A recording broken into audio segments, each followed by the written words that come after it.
But I shared it with him, and I was like, holy crap, I got a positive CAC score of 44. And what At this age time, were you? age 39. 39. Okay. So this is a pretty big deal. Okay, Darius. Oh, you have a dentist appointment. You don't want to skip that. Teeth are important. It's like a dark stand-up routine. Thomas Dayspring should be like, holy crap, there's a guy with 500 LDL for 7 years and he doesn't have any soft plaque. What's going on there? Like, there should be, lipidologists should be tripping over, they should be shoving each other aside to want to study Nick. Be of a healthy body weight. Manage your glucose levels. Avoid hypertension. And get some physical exercise. And get some good sleep too.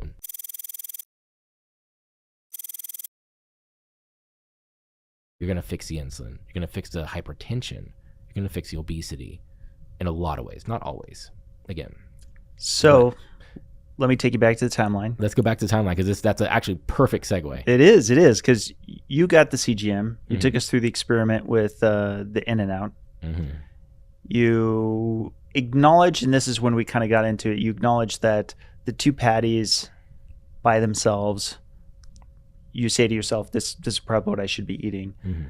But I think you were kind of walking into what the difference between low carb and keto is because you weren't able to just go totally keto. You still have some amount for which you want to stay low carb. Yeah. Right.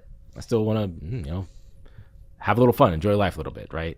Yeah. Well, that's when I went to that barbecue and I was like, I just got the CGM thing. Let's see what happens if I eat this bread. And right through the roof. Right.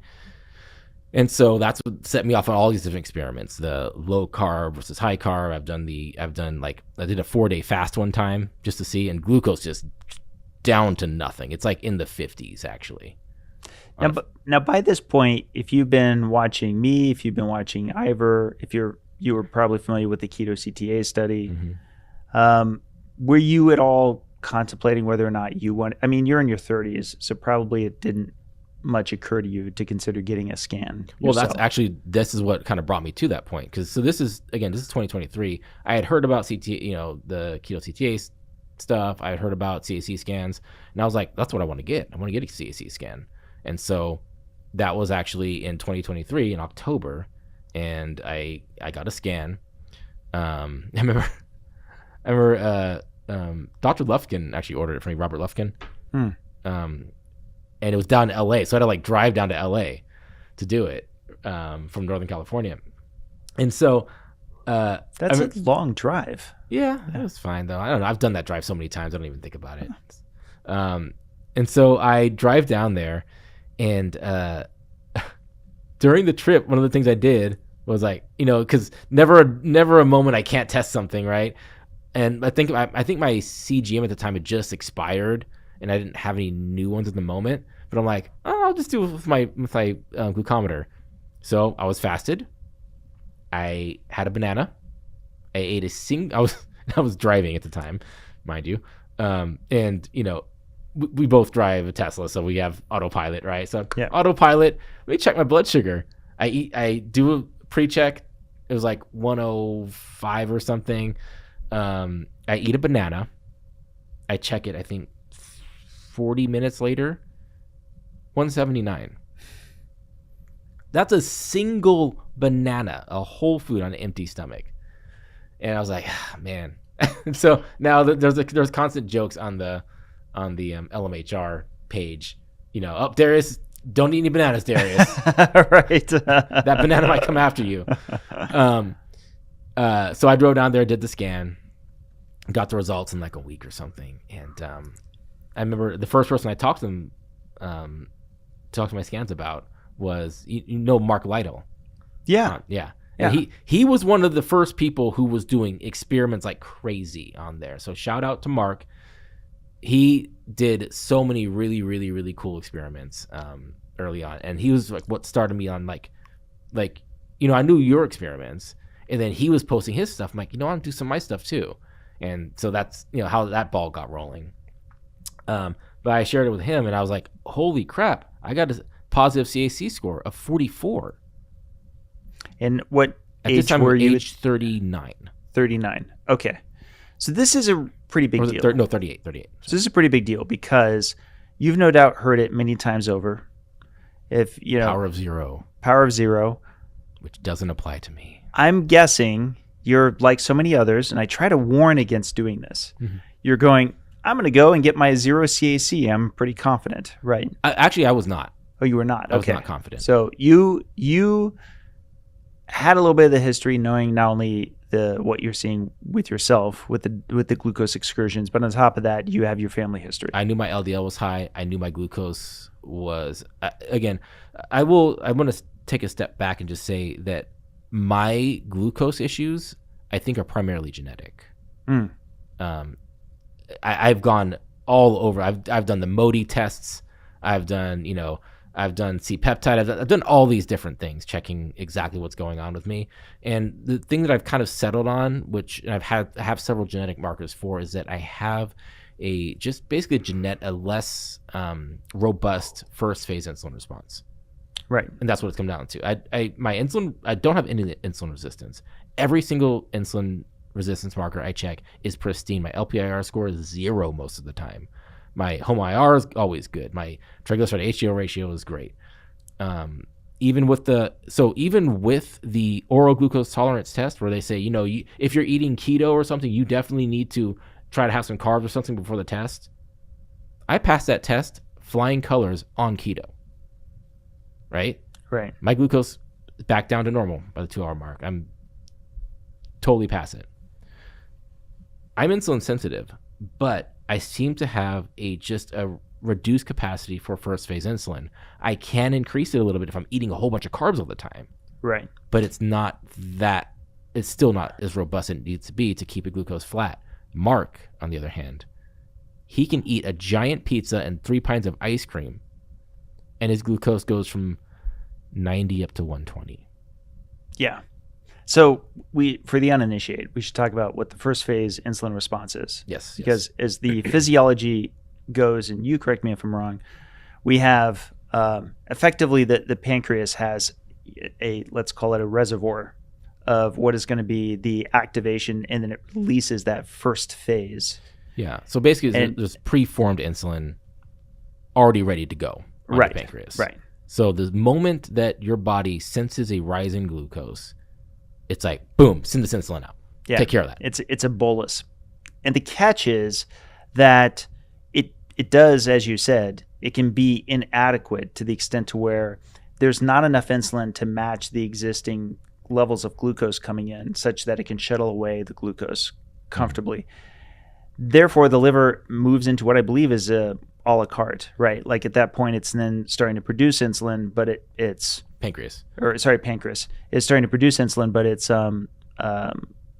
pay as you go in a sense. It's a catch up. Yeah, exactly. Essentially, it's a catch up bolus.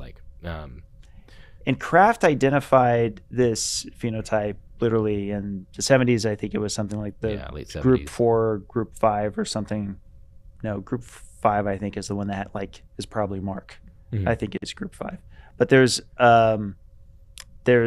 shows that the glucose levels last longer, right? I think it's the other way around. I think the earlier the Group 1 or whatever is like the flattest one or something. Yeah, maybe that's it. Either way, look up the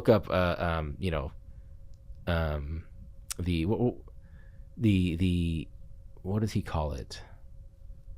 The tests that he was doing. The Kraft. Yeah, the Kraft OGTT. test. Yeah. So let's look up the Kraft test, and you'll see those. But the key thing is it's not just Kraft's tests. You're saying there's a genetic component as to why you think there was an insufficiency anyway. Yes, for me. So in my circumstance, just describe what I think is going on. Again, this is more of a theory for me, but based on everything that I've looked at, because I've had every test in the book at this point, and I don't have MODI, I don't have LATA or latent onset. These are different types of diabetes that might present later in life. I am insulin sensitive by every measure. Yet if I have a banana, I'm at 179. Right? Somebody else eats a banana and they bump up to 115 maybe. But if you have insulin insufficiency for that first phase response, then your glucose not only spikes up, it would theoretically remain more sustained area under the curve? Yes. I mean, there's always going to be an area, a bigger area under the curve if it goes higher, period. Right. So what happens for me is that first phase insulin basically prevents, like if you have a really robust first phase insulin response and you're really insulin sensitive, that insulin will take care of that glucose and shuttle it into the liver, into the muscles, into the fat quickly, so that your glucose doesn't even rise all that much. If you don't have a very robust response, and they actually have done studies on this for kids who have the more genetic markers they have for reduced first phase insulin, the more likely those kids are to be pre-diabetic and obese. When your glucose stays high for longer. So the first phase insulin, we always think of when we measure insulin, even in the postprandial period, if we measure insulin, we're not measuring first phase. It's there and gone so fast. Everything we measure after that's second phase response. So if first phase doesn't take care of it, your glucose level then rises and your pancreas is like, oh crap, I got to play catch up here. And so it sends insulin up as high as it needs to go to bring that glucose back down to normal. And if you think about that, like, why does our body do that, right? Glucose is an energetic substrate. Why don't we just let it hang around longer, right? And our body's like, no. This is bad. We need to take care of this right now. And so it sends insulin as high as it needs to go to capture that glucose and bring it back down, sometimes overshooting and causing reactive hypoglycemia. And it'll bring it down. And sometimes if that glucose is still hanging around and the insulin goes away, you'll see another rise in glucose. So you get this oscillating pattern where the glucose goes up and down and up and down until it finally gets back down to baseline. And you'll see it, especially if you see CGMs of a diabetic eating a high carbohydrate meal. Oh man, you'll see glucose will go super high into the 300s and then back down, and then back up again to the 200s, then back down, back up into the high 100s and back down. And every single time that's happening, your pancreas is kicking out insulin to take care of it. Also, every single time that's happening, you're getting glucotoxicity affecting those beta cells. Right. And you do that enough times over time period, then you do get beta cell damage. And then that's when you start seeing like the Kraft, I think 5 or 6, where there's just beta cell failure. And that's where that patient I just had, that I was just talking about, was basically, he ended up, this is a type 2 diabetic essentially, but he ended up in diabetic ketoacidosis because he was not kicking out enough insulin to deal with the glucose and to suppress the ketones by that point. I have a funny story to interject for a sec. I mean, not funny for me at the time, but had a family member who had a keto mojo, and we already knew that he was diabetic, but I was like, yeah, we should do a test real quick. And he was doing a test on, and it was up there. I'll just say it was past 200. And this was postprandial. And I was like, yeah, I mean, to be fair, given what you were telling me about your fasting glucose, I'm not too surprised. And it's like, oh, well, we should test my ketones. And I was like, oh, there's not really much point in testing your ketones. It's like, just for the heck of it, why not? So we test his ketones. BHB at 5.5. So you have to imagine. Hey, he's in ketosis. He's healthy. Right. You have to imagine what was going through my mind in that moment. And I literally kept looking at both the photo that I had just taken of his glucose and taking it back, and I was about to say, we have to go to the hospital like right now, like now, right?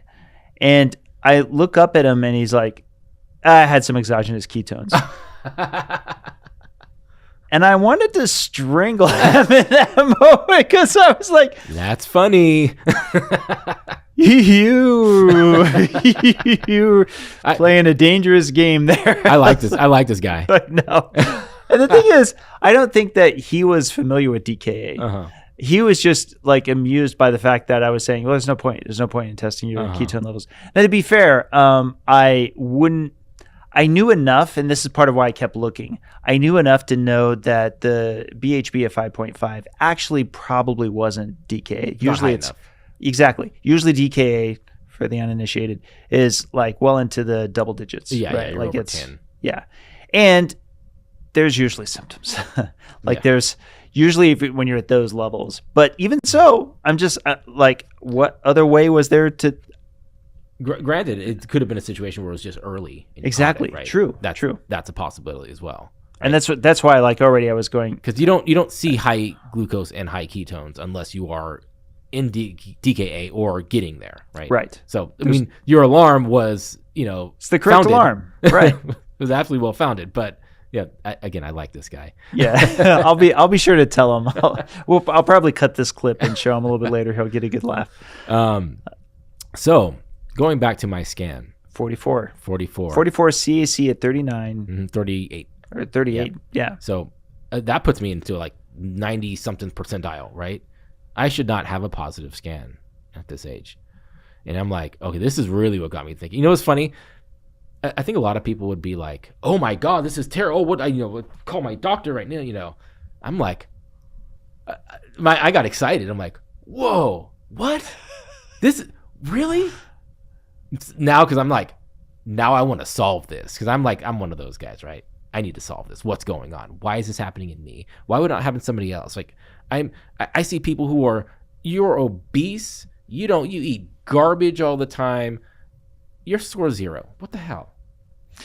And I'm like, and they have a terrible, triglyceride HDL ratio, and their LDL is actually not even all that good either. But their score's 0. Right. Well, what the heck's going on? A few technical questions. Can you say how many vessels?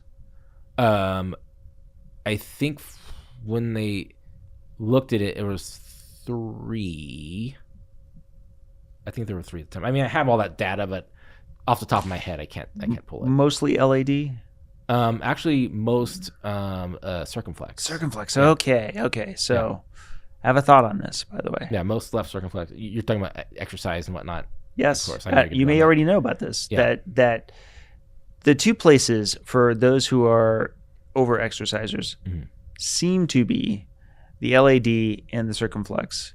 And to be sure, they're major vessels along with the right coronary artery. Yeah. But the circumflex in particular, and seemingly near where the knuckles are, if you want to call them that. That's what I call them. I don't know if they call them that. Where there tends to be more concentration. I've seen this now where there's greater calcification in that area with a number of ultra athletes to where, and again, I don't know how much this is genuine pattern recognition versus otherwise, but when there's not as much in the LAD, then I want to know, does it turn out to be the circumflex? So most of mine was actually in the circumflex. So the interesting thing is, I've always been into fitness, but I've never been a super high intensity trainer, like, exerciser. Like, I've done some of that, sure. But in the studies, they do find that basically the greater the intensity and duration of that high intensity exercise, the greater likelihood that you have more calcium, basically. Right. But there's an important component that I know you've heard me talk about a million times by this point, which I'll just inject here. I think if you are diabetic, even modestly so, in addition to being an intensive exerciser, that can be that combination. Because again, I believe, me personally, my hypothesis is that we're outcompeting our immune response. Yeah. Or the other thing, what do intense exercisers have traditionally done? Downed a ton of very rapidly digestible carbohydrates. True. Right. So again, I like to refer to it as closing hours. Your immune response needs closing hours. So if you are persistently hyperinsulinemic, you're preventing good closing hours. So when we say recovery, you need to prioritize recovery. It's not just, hey, now I've stopped exercising. Okay, but now that you've stopped exercising and you're giving a recovery period, are you really recovering? Yeah. Have you given closing hours to your immune response in case there's a severe vascular event that you can't feel or know about? And by event, I don't mean in the traditional sciencey way, but I mean like say a very modest vascular tear that your immune response would normally have just fine with, you know, primary or secondary hemostasis. But alas, you had just done all of this intensity, your blood pressure is higher, your glucose levels are higher, and your insulin levels are higher. Mm-hmm. And by the way, you went to sleep with that. That's why whenever you already know this about me, I down to big sugary drink right before. Yes, right before sleep. Oh my gosh, there's another, I'm telling on all my family members and friends, but there's a certain family member who likes to have ice cream right before they go to bed, and I've never done that, Dave. Hey, I loved even back then, before I knew anything about nutrition, there did seem to be something kind of fun, naughty about having like a giant bowl of cereal before going to bed. Oh, God. Right? I love that. But I gotta step aside for this, just for a real quick thing. You know, I didn't know until I was probably in my early mid 30s that there are people who like wake up in the middle of the night and then like go downstairs or, you know, go into their kitchen and start eating and then go back to bed. Yeah. I didn't know that was a thing. Like me, like I'm asleep. I'm like, I ain't getting out of bed for nothing unless I have to.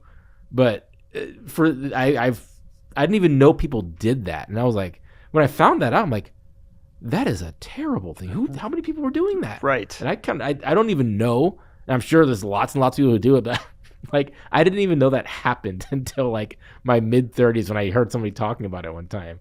I'm like, wait, what? Wait, you do what? And that is bad. Yeah, that is bad. If you are waking up hungry, and then you're going and then eating, and then you don't find you can get back to sleep until you're eating, let me tell you, you need to get that worked out. Yeah, that's a problem. That's a big, serious issue. Meanwhile, I still have calcium. Yes. You know, I never did that, but still got it. So going back to that, for me, I was like now my own puzzle to solve. Cool. What do I do now? Like, what's the reason for this? Well, heck, my LDL is high. I am aware of the association of high LDL and heart disease. And I want to give pro LDL lowers their due. Right at this moment in time, you know, if one was in the room, they'd be like, well, you said you had high LDL from a young age. Therefore, that's probably why. Yeah, exactly. And I actually don't disagree with that, by the way. And I've said as much at both of my talks at COSI. You know, I'm not one of these people who was like, you know, LDL doesn't matter at all. You can be as high as it doesn't cause heart disease. Yeah. I'm not that. So let me restate this because I think this would give them their due if they're coming at it from this perspective. If you could change literally nothing else at all, except that your LDL levels would be half as much throughout your life, you believe your CAC would have been lower?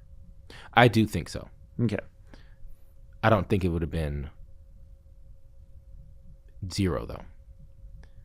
And the reason for that is because the glucose problem. Gotcha. And again, going back to when I found that during nursing school, my glucose was 126 after that smoothie. That means it went higher. And I was not low carb at that time at all. I have never once had an A1C that was in the normal range. Ever since I started checking, and I only started checking when we were doing, you know, when I got into this stuff. I think the first time was in 2021 or something like that, 2020. My glucose has always just been on the high side, and I've been very, very prone to very high glucose spikes, and I'm pretty sure that's gone back as long as I can, you know, maybe as long as I've been alive. Who knows? We don't check these things, which is the big thing that I have a problem with. Nobody ever checks this stuff, right? People put out those, this is a keto brand, whatever. Do you ever have someone eat that and then check their glucose afterward to CGM? You know, I think every one of these companies needs to actually put out data like, hey, look at this. Our, you know, keto bread, Carbonate brand, you know, you can eat this and it doesn't do anything. I find Carbonate, for example, I can eat that brand. It doesn't budge my glucose. Cool. If I want a bagel or something, I can have something like that. It's not as good as a regular bagel, but it kind of satisfies that urge sometimes. But in general, don't think people assess these things enough, and I never did growing up. Why would I? You don't think about doing it. But now I have, at this point, I'm like, this is actually serious, right? I don't have, I have calcium. I have heart disease. And again, calcium at age 38 means I had soft plaque going back into my 20s, right? If it's calcified by this point. I don't know. Yeah. So part of, a lot of people disagree with me on this, but part of my larger theory set is that I do believe that there is such a thing as acute development of atherosclerosis. Now, I don't know if that's the case with you. It's hard to speculate. But it's often thought to be like it's this multi-decade disease. I think that there can be very rapid development of atherosclerosis. And, but anyway. Yeah, I mean, I don't disagree with that. I mean, you would know more than me on that. But either way, like, okay. But the answer is probably. Probably there was plaque. I would guess that there probably was as well. Now, this was just a CAC. I didn't have soft plaque. I didn't have CIMT yet. It wasn't till I think the following spring or something at one of the conferences I was able to get CIMT done. Definitely have soft and calcified plaque, CIMT. I go on to get a CCTA. In both carotids? Both carotids. I go on to get a coronary CT angio, and I definitely have soft plaque, mixed plaques, calcified. I don't have any of the low attenuation, the low density plaques, the stuff that's particularly prone to rupture. Right. But I did have, it's a mild amount. I think it's in 4 vessels. There's circumflex is a bigger one. I think there's a little bit in LAD, little bit in right coronary. It's, again, it's mild. I am completely asymptomatic. I want to circle back to the asymptomatic thing too a little bit. But have you done a stress test? I have not done a stress test. Actually, maybe I will step into this right now. So I've never done a stress test, but I've done tons of exercise, and have I felt chest pains before? I felt like a little funky before. Actually, this is just last year at one of the events that I was doing. It was a very this is one of these. It's called a Deca mile challenge. It's like you do a station, you run, do another station, you run, and you try to get done as fast as you can. So the stations are like a box jump or a sled push or a row machine or an air bike. And so this is like high intensity the entire time. And it takes you, 30 minutes, 40 minutes to get it done. And so, it's balls to the wall the whole time. And I had just gone to the conference last year, and I had all these supplements. And I'm like, oh, cool. I'm going to take the keto brains and one with the caffeine in it. And I think I had a coffee. I was like jacked up on this stuff. And I'm like, I really probably shouldn't do this, but whatever. So I do the event. And then after the event, I'm like, oh my God, heart rate's not coming down. Not good. I feel, I don't know if I felt chest pain, but I felt discomfort, I would say. And I'm like, I know my heart rate's high. I have my Samsung watch, and it does like a little crude EKG. Mm-hmm. And so I'm like looking on it, see if do I have ST elevation on there? I'm trying to see if I'm having like an event or something. And my heart rate's so high, and I'm just sure it's primarily the caffeine, because I'm very, very, very sensitive to caffeine. Part 2 of our minimizing discussion, please refer back to the beginning of the podcast. Yeah, rewind a little bit, guys. Yeah. But I was like, but this is immediately afterwards. I was starting to drive home with my wife, and I'm like, I pull over and I do the little EKG. I'm like, I should go to the hospital and do an EKG, do a formal EKG there. Yeah. I'm like, okay, because I have the benefit of knowing this stuff, right? Right. Most people don't. But an EKG is not a big deal. It is not. You just get the node strapped. Boom. Yeah. You just get it. Granted, we want to do some more tests when they're there, right? We want to check a troponin. Yes. And then we want to check that troponin 2 hours later. Right. So if you go to the ER, it's not a I don't want to, again, I want people to go to the ER. call 911, go to the ER if you're having something like this. You got to get checked out. At the very least, you need an EKG. Someone looking at you, checking your vital signs. But truly, those two tests are I mean, they're such a large blanket. Yeah. Right. So test one, you said the EKG. Just so people know, troponin is a post-cardiac enzyme. Yeah, cardiac enzyme that basically, if your heart is under stress, essentially, it'll start kicking out troponin. You can see it in the blood, and we can measure it. And we'll do an initial test on it. If it's elevated, actually, both cases, if it's normal, oftentimes we'll still wait 2 hours and do another test. If you're still having symptoms. If it is elevated, we're definitely going to check it again in 2 hours and see if is it going up. Okay, you are having an event right now. Right. And that was what we would call, like, if your EKG was normal, in that case, we would call it an NSTEMI, a non-ST elevated myocardial infarction. So you're having enough reduced blood flow to your heart that you're actually having what's called a troponin leak, but it's not a total occlusion to where you're actually seeing EKG changes. That's when you're seeing actual, if you see ST elevation, you're having an infarction. That tissue is not getting blood, period. Right. So that's the difference. In this circumstance, I was like, well, I know my heart rate's really high still. It's not going back down. I think it's primarily an effect of the caffeine and some of the supplements I had taken. And I go to the hospital. I get an EKG. And it's like, you can see, and here's the thing. If you are under stress, which my heart was, right? I just ran this like heart event, and I am a little too jacked up on caffeine. You will see like little ischemic changes, like what's called some ST depression, and the heart rate's high. And I'm sitting there, and I'm like, I know they're gonna want to take, do the troponin, check it again 2 hours later. And I told the doc, I'm like, listen, and that's funny. I worked that day, like I know I worked later that day. I'm like, I'm pretty sure it's just the caffeine. If you check my troponin out, it's going to be elevated, period. Like a lot of times if you're doing any sort of high stress event like that, and you check, if you were to check a troponin on the, right. You're going to get some troponin leaks. Your heart is under stress. It's also kind of like trying to look at your inflammatory markers in this moment. Exactly. Because you did inflame yourself in order to do the exercises that you were doing. Exactly. So I'm like, but listen, the EKG is the kicker. Yeah, and that was my thing. I'm like, am I having a STEMI right now? I'm not. I'm pretty comfortable, and I'm going to work later. If the symptoms come back, or if I'm really concerned about it, hey, I'm in the ER. Right. Jesus, like, great. I'm just going to lay down this gurney right here. Hey, Ted, here. Sarah. Yeah. It's me this time. Yeah, exactly. That does happen, by the way. I'm sure it does. So, I don't advise anybody else do that, by the way. This is, not health advice that I would tell people to do.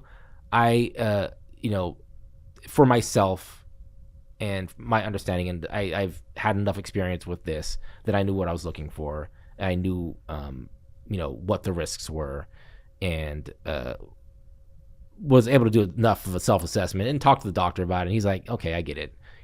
It's just some ischemic changes. You ran this event. You had a lot of caffeine on board. You don't want to do the trope and stuff. I'll kick you loose, So that was one of those times I had symptoms, but I don't necessarily think that had anything to do with. And again, you're confounded. Yeah. Now, all of that said, mm-hmm. I think you should still do a stress test. I did have an episode of AFib once. You did? Really? Yeah. Wow. Okay. Tell us about that. I'm just unleashing all of this stuff. Hey, listen, this is the podcast, right? Yeah. You can unpack it all. Go ahead. This was actually, so in the past, when I first started like doing like some like low carb and stuff, I, like you, had like the cramps and symptoms here and there. And I had a couple times where I had like little palpitations. Yeah. And I'm like, huh. And, again, handy thing. I work in the hospital. It's like, oh, wow. I'm in like a atrial bigeminy or something. Which, for, people that don't know, it would be like I'm having one regular beat and then another beat that's coming from a different area of my atrium rather than the SA node. So I was having an atrial bigeminy. My blood pressure was fine. I didn't have any other symptoms other than palpitations. I'm like, huh.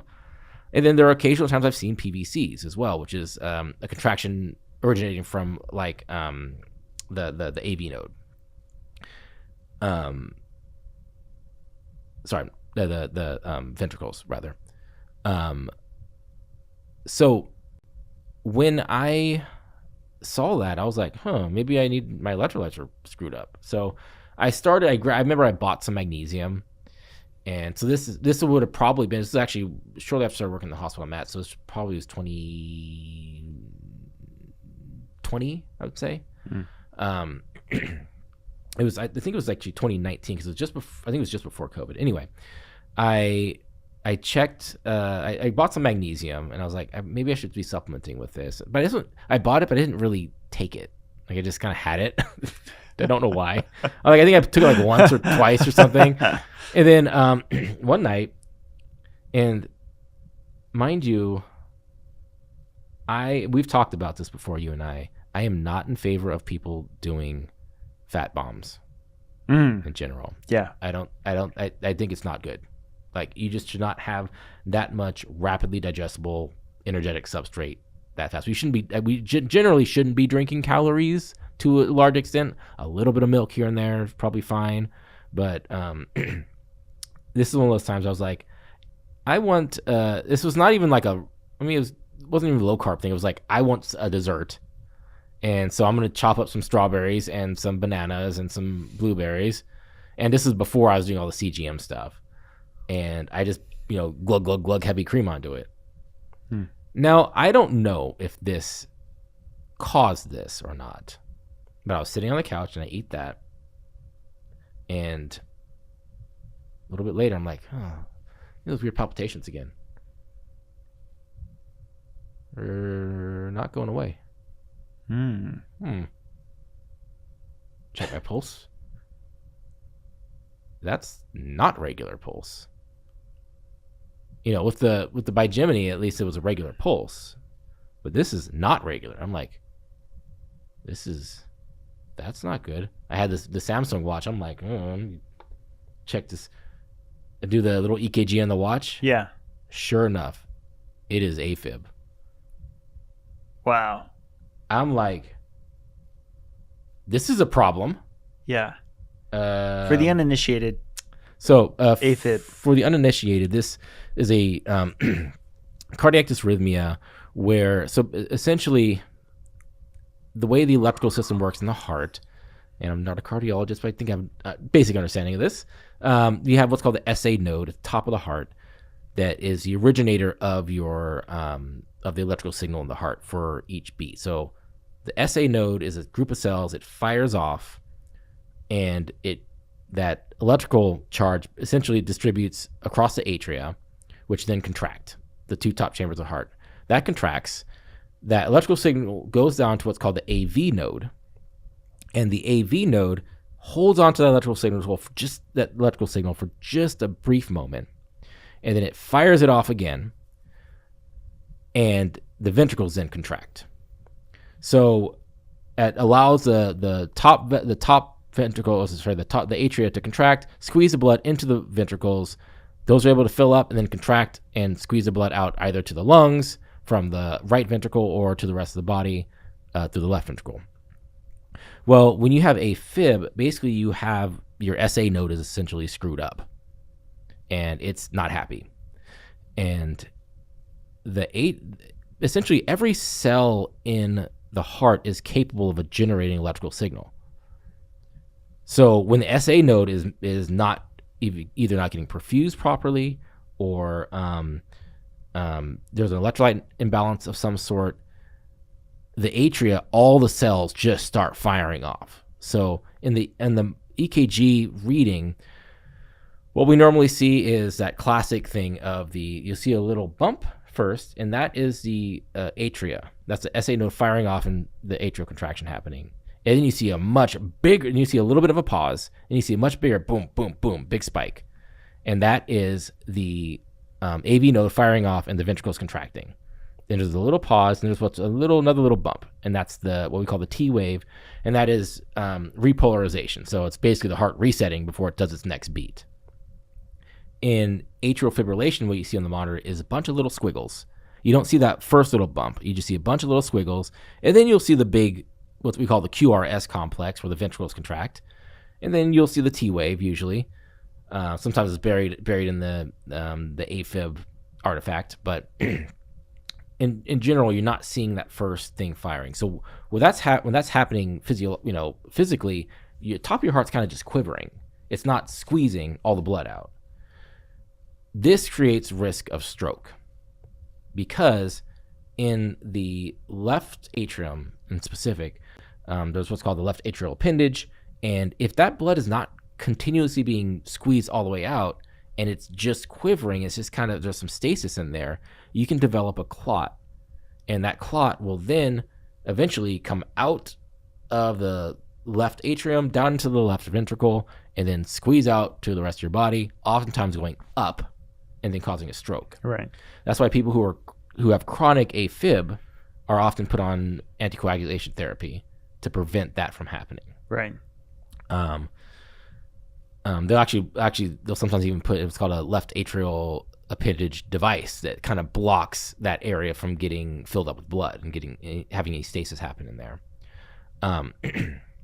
So for me, I'm like, in this moment, again, not medical advice, people.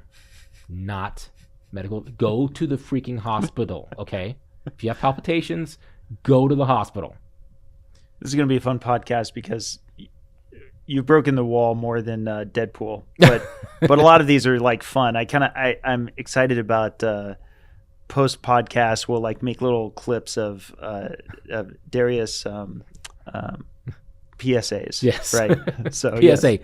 Go to the freaking hospital if you're having palpitations. Don't listen to me. So this is what I did.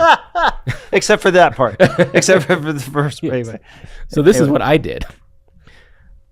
Again, understanding the risk, I'm like, well, my heart rate's a little high. It's like in the 120s. I'm so going to chastise you if you just spoiled that you did not go to the hospital. Stand by. We just talked about minimizing. Stand by, okay, Dave. Go ahead. Remember that whole thing where I said I'm not very risk averse? Yeah, okay. Yeah. So, my thought is, well, this is interesting. I understand the risk here. It's late at night and I really don't feel like going to the hospital. Second part of PSA: do not do what Darius did. Don't do what I did here, please. Don't. Oh lordy. Okay. So I'm glad you're able to come today because you're alive. By the way, just I'm very much alive, Dave. Okay. So you went to bed with it. So I was like, well, what have I known? That I realized I've had some palpitations, which would obviously be what was leading up to this. I know I was like doing low carb at that time, and I was aware that I was also having more spasms, like muscle spasms, and cramps. So this is in other places beyond there. You're talking legs, feet. Yeah, I've had some of that cramping and stuff that sometimes happens when you're doing low carb and you're not getting enough electrolytes, and specifically sodium. Yes. Maybe we'll circle back to that. I definitely pound that drum. Yes. From personal experience. So I had that magnesium that I had just bought not too long previously. I'm like, maybe I should start taking this. So, because one of the things I do see in the hospital is very, very commonly these patients who are in AFib are hypomagnesiemic, right? Their magnesium levels are low. And if your blood magnesium levels are low, that means your storage of it's really low, right? Right. Right. This is also another thing worth emphasizing while we're on this topic. It took me a while to recognize that I was too depleted in sodium, because when I would get an electrolyte panel, I'd be like, but I'm within range. Your body is really good at keeping the electrolytes in range because it has to. Because your heart starts doing all kinds of funky stuff, like in my situation. Right. But the truth is, you can be very depleted. You can be very nourished, I guess you could say, with electrolytes and not realize it because you keep seeing electrolyte panels that look like they're normal. Yeah, exactly. So in this circumstance, I was like, well, let me see. So let me take some magnesium. And so I took some magnesium. I think I doubled up on the dose. I can't remember if I took just the regular dose or doubled it. I took a bunch of it, and I went to bed. Don't do this. I woke up the next morning. Still having it. Okay, Darius. Well, you have a dentist appointment. You don't want to skip that. Teeth are important. This is like a dark stand-up routine. So I doubled up on the magnesium dose again. About an hour later, it stopped. Never came back. Never had another episode. Matter of fact, I don't even really get palpitations ever anymore. Because I started supplementing magnesium regularly and kept doing that. And then, I've also increased my salt intake. Although I don't supplement with it, I still kind of get cramps. I probably need to take a, page from your book and just start actually supplementing with it. You go. I've told the story a zillion times before, but don't rule out salt because you put a lot of salt on your food. That's what I did for 2.5 years before I was like, okay, forget it. Mm-hmm. Go crazy for 2 weeks, and then I go crazy for 2 weeks, and then symptoms disappear. Yeah, it's never like you start putting so much salt on it, food doesn't taste good, right? I salt to taste, not to get extra salt in necessarily. But now I'm like, oh, maybe especially if I'm exercising, I really need to actually supplement salt and put quite a bit in. Right. Again, don't do what I did. But for me, it seemed that was probably what was causing it. Right. Just pausing real quick on salt and sodium. It's so funny that these, all these recommendations. You only should get what's the recommendation? Like 2,000 milligrams of sodium or something a day? I think or it's less. Even less than that or something. Yeah. What's really, really funny? And a lot of people don't realize. So when you go to the ER, what's one of the, especially if you're having any sort of really heck anything going on, like any sort of like medical issue rather than trauma, we put an IV in you and we give you a bolus of saline. Right. Do you know how much salt is in one of those bags? I don't. How much? 9 grams. Okay. Of salt. Yes. In one single bag of normal saline. So, we regularly give people 2 of those bags. So that would be probably approximately 3,500-ish milligrams of sodium in particular. Yeah. Right. In a single bag. We often give people 2 of those. Right. Right. That's on top of whatever else they've eaten that day. And the reason we keep ruling out ourselves that it could be that much salt is because of the guidelines. If the guidelines were very different, it just feels so far away from what the guidelines are. And there's this entrenched concern that salt is going to necessarily result in greater blood pressure. The funny thing about that is okay, well, if the blood pressure goes higher, then reduce your salt or something. If that issue happens with you, because it does happen with some people, right? In most cases, we understand insulin resistance. Insulin causes a greater retention of sodium in the kidneys, which will cause, greater blood pressure because there's greater osmotic effect, yada, yada, yada. Check your blood pressure. PSA, check your blood pressure.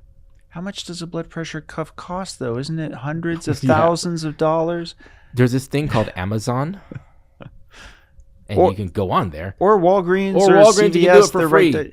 And they're like $30. Yeah. Or something like that. Or a lot of the times they have a machine there. That's true, actually. Yeah. Check it the right way. Make sure you're sitting for 5 minutes, feet on the ground, flat on the ground. Don't talk to anybody, all that stuff.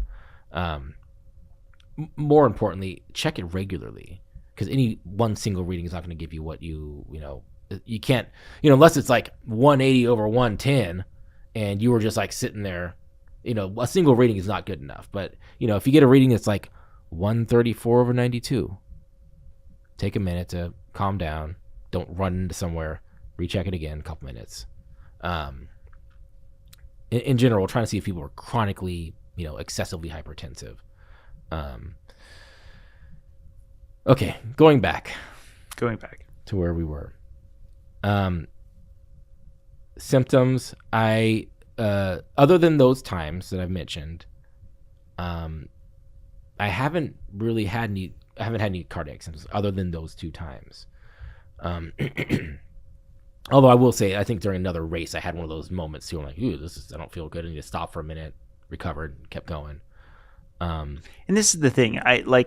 I recommend doing the stress test entirely because I can't take those things you're talking about, not the other things, the AFib I take seriously. But when you're in the middle of a Spartan race, for people who don't know, Spartan races are bananas. They're fun. But they're not for they're not for non-athletic people. Let's just say you have to be super athletic and you have to be able to put up with a lot of punishment. Yeah. Okay. Well, I will say that actually it's a great race to do if you are physically capable of hiking on a trail, because you can do. It's just testing yourself. If you can't get over that wall, you can't get over it.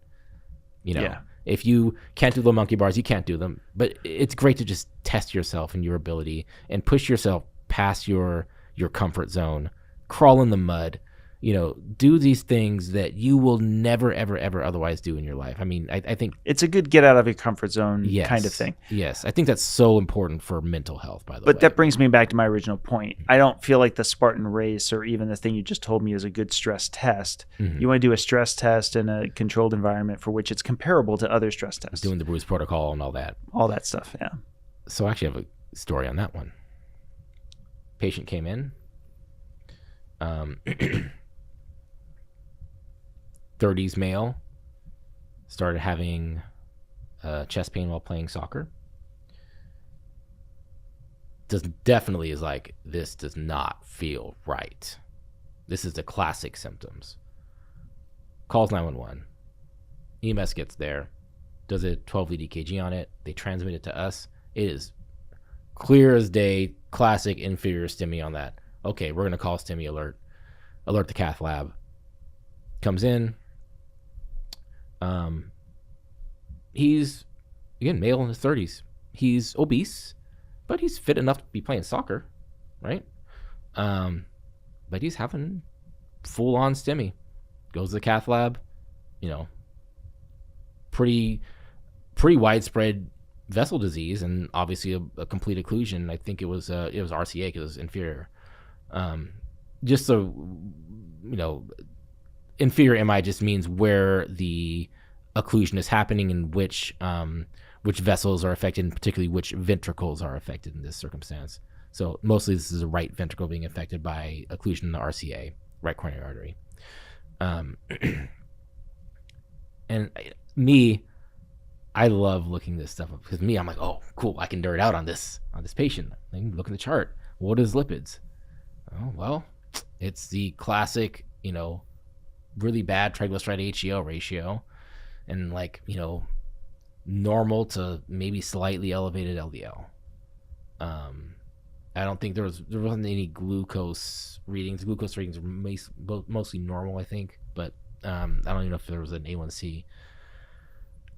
Do they run C-reactive protein? No. Right? No. Why don't they run inflammatory markers? Oh, sorry, I'll take it back. Yes, we do check those. Usually not during an acute event. Okay. We usually check them for looking for certain infections or certain inflammatory conditions. But for during a MI or a STEMI, I don't care what the CRP is. He's having a STEMI. It's not an acute assessment tool. Right. When we're using it to kind of assess long-term risk, versus in the hospital, we don't, unless it has something to do, we're trying to figure out what's going on with them. If I know what's going on, I don't care, right? That other thing needs to get fixed.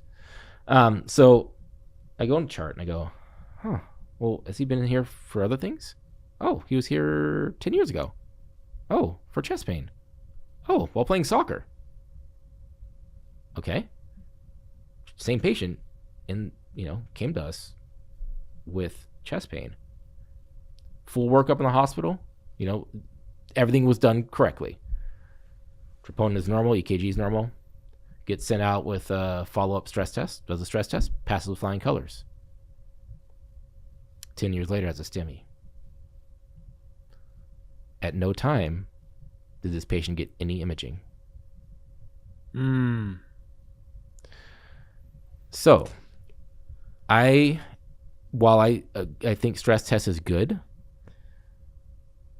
I think especially in somebody who, in this case, probably exercised. He overate for sure, but he exercised, so he had collaterals, right, that were probably protecting him from having EKG changes during a stress test, and he didn't have at that point enough vessel disease to cause EKG changes. But over that 10 years, that intervening 10 years, there was basically no follow up. Because, again, he passed all those things with flying colors. Even though he was having chest pain. Even though he clearly had metabolic syndrome, by the way, which is never diagnosed. It is almost never diagnosed in the hospital. I practically never see it on a chart. We know all of these horrible associations with metabolic syndrome. I hate to admit that this is literally the first time I've heard this. Oh, no. Is it specific to your hospital? I doubt it. No, I doubt it. I mean, the whole point of having the criteria of metabolic syndrome is that you can. The diagnosis is just as straightforward too. I see it occasionally, but you'll see the hypertension, you'll see the diabetes, you'll see the prediabetes, you'll see sometimes dyslipidemia. If their triglycerides are really high, you might see hypertriglyceridemia, like if they're the 300s or something. But if they could I could have a patient check all 5 and metabolic syndrome is not diagnosed. Okay, let me tell you why this bothers me so much to hear this right now. Oh, you think it bothers you to hear it? It bothers me to never see it. Even if the reason you would state that we don't want to render that diagnosis is that there's not, we're only applying diagnoses for which we have a specific acute care reaction, right? Yeah, we have a treatment that we can provide. Okay, fair enough. It takes away the opportunity for the patient to then confront that diagnosis. Mm-hmm. Because if what steps they could take removes that diagnosis, could be meaningful to them. And for many of them, it would be, mm-hmm. right? For many of them, that if they had a diagnosis of metabolic syndrome, they go, well, what's this about? Mm-hmm. Oh, well, it's, it's for people who tend to have insulin resistance and et cetera, et cetera, et cetera. But, outside of things like GLP-1 and so forth, mm-hmm.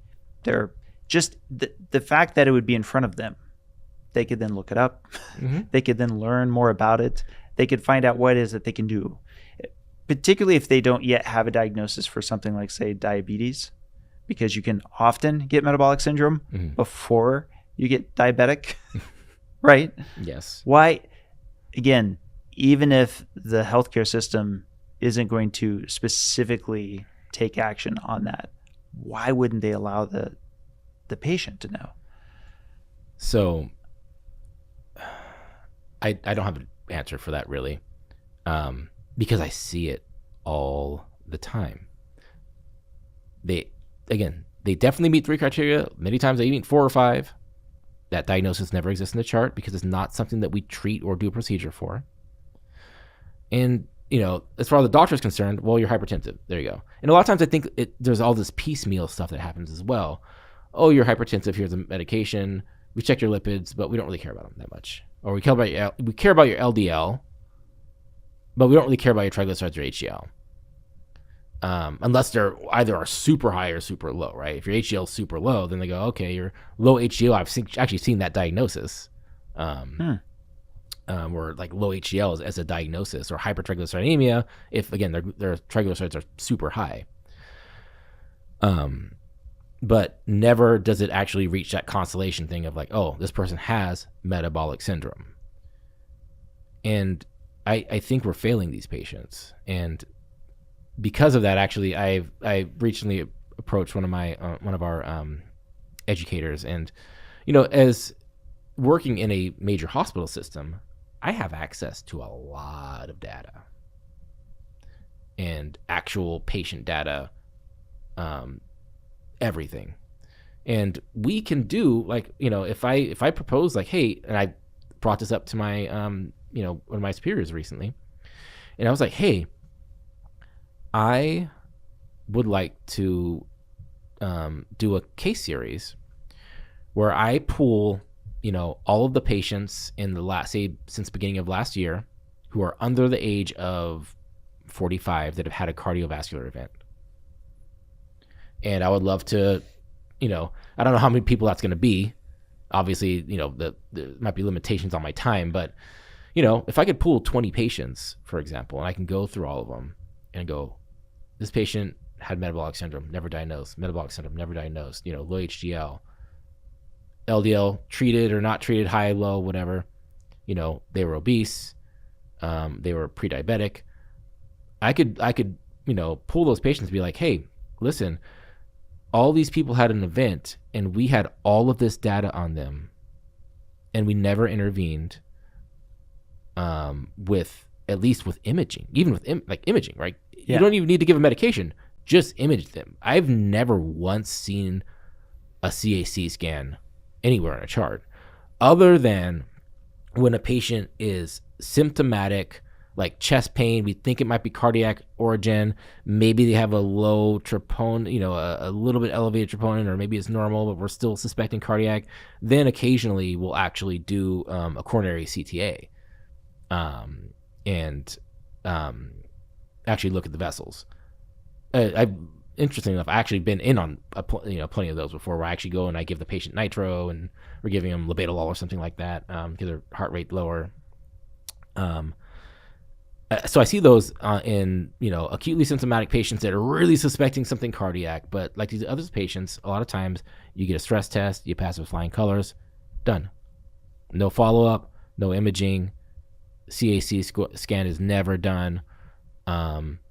Never is it addressed that they have metabolic syndrome, which is a huge risk factor. Everybody left, right, up, and down, high LDL, everybody, Thomas Dayspring will say, hey, that's a big risk factor, right? It's never even diagnosed in patients that obviously have it. And we are failing those people. Yes. And I wouldn't say it's my system failing people. It's the whole healthcare system in general, because we just don't focus on it. Agreed. It's not, and there's a lot of things in this podcast I feel self-conscious about because I feel like I just repeat myself so often. But there are some things that are just worthy of being repeated. One of those is you can be fully on board with the lipid hypothesis, have concerns about LDL, but it'd be great if there was at least as much time spent talking about how much of a cardiovascular risk factor it is to have metabolic syndrome, to have this intense insulin resistance, and diabetes itself. Diabetes is multifold, an order of magnitude that of LDL. Like, it's ridiculous. It's just anyway. Not even close. I should get to some other questions for you from ownyourlabs.com/desk. The first of this Nailed is it. Yes, I did this time. Still working on it. You've done quite a few experiments with diet that you've shared with the Lean Mass Hyperresponder group. Which one was the most fun? The most fun? Well, I guess probably the fat bomb experiment that I did recently. I mean, I've done so many. Like, I was trying to put a list together. I'm like, I'm tapping on my phone trying to think of all these things to tell you. I think probably the fat bomb experiment, just because it was so, it actually had a totally wild result that I didn't expect. Because I'd probably been overeating a little bit leading up towards it. And then I think maybe in the handful of days before I got the blood draw done, I was like, I'm going to back off a little bit. And I was trying not to, but I think I just kind of subconsciously did. And I probably had, I probably had maybe a little bit too long fasting or whatever. I tried to do that 12 to 14 hours, try to be very consistent about that. But either way, I think when I did the experiment, I was actually in a deficit and metabolizing my fat stores. Because when I got the first initial lab draw, I had a small LDLP of 1,026 or something. which is really high. Actually, I've never had it. It's almost always like there's like a less than 90 or something on there. It's always less than 90, and almost the little arrow goes all the way down to the near zero on the graph. But what was your total LDLP? Total LDLP would have, I think it was over 3,500 or something. It's right. It's always so it caps out. Yeah. Right. So this is I don't know if you've known this. I've talked about this many times. Is that it's the I believe that what's going to be relevant is the ratio. Mm-hmm. So your triglycerides were not high, or were they? No. Okay. Were they under 100? Yeah. Okay. So two things. One, I think they were probably in the 70s or 80s, probably 70s actually. 70s. Yeah. I'd have to like pull all data up. That'll just bog us down. So the small, dense LDL particles are part of the milieu of total LDL particles, mm-hmm. right? And they're being distinguished by their size. But how important is that? Well, going back to the work of Ronald Krauss, the quantity of small, dense LDL particles, particularly when the ratio is relatively high, can put somebody into pattern B. Mm-hmm. So a lot of emphasis is placed on the total amount of LDL, small, dense LDL particle count. But I would say, well, wait a sec. How much of that, though, is just a proportion of the total? Mm-hmm.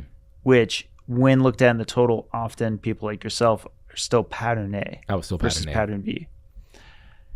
If you're somebody who is very athletic and you're drawing a lot off of the triglycerides on the ApoB lipoproteins, it wouldn't surprise me that a portion of the heterogeneous group of the ApoB lipoproteins would have small, dense LDLP among them. To your point, there are a lot of times where you do a test and it's less than 90 that are detected. Vast majority of the time. But I think that there's still context with regard to both the exercise and the food that you've eaten. Now, importantly, you were talking about there may have been a difference in your habits. Are you aware, going all the way back to my very first discussion on the inversion pattern, that there's a difference between LDL cholesterol versus LDL particle? Yes. Yeah. So the LDL cholesterol is the last 3 days. The LDL particle is very consistently the 3 days before the last 2 days. So it's a window that's 5 days long where you ignore the 2 days before. Okay. It's interesting because another way to say it that people might be able to follow what I'm saying is I can arrange it so that my LDL cholesterol is unusually higher while my LDL particle count is unusually lower, mm-hmm. and vice versa. That said, if I'm eating basically the same, it's fairly consistent. Mm-hmm. And the regular equation being that your LDLP is typically plus or minus 15% times 10 of what your LDL cholesterol levels are. Yeah. So with this experiment, well, first of all, I need to make a confession. Go for it. I'm actually not super duper interested in lipids. This might surprise you. But all the confessions you've made, this is the least surprising and probably way less interesting than you thought it would be. I'm not surprised. Listen, I'm definitely curious about it. Am I going to be delving into the particles and the CTEP and the lipoprotein lipase and I'm like, no. I just my interested, eyes glaze over. Right. You're interested in glucose. I'm interested in glucose. Glucose is the dragon that you've been actively attacking and trying to understand. Yes, and I'm interested in people and getting. How do I get people to be healthier? How do I get people to avoid the suffering, right? So I'm much more interested in human behavior and how I can alter the human behavior to help that person be healthier. Right. The only reason I brought up my little portion there. I want you to go ahead and get into some of that stuff, but no. I'm going to let you just like take the mic on that. No. The only reason I wanted to say that portion there was because you'd brought up small, dense LDL particles. So to the extent to where that might be interesting to you or somebody listening, watching. But it definitely is interesting because and I do actually want to hear your response to this. So the keto brick, the fat bomb experiment that I did, basically I just ate 2 keto bricks.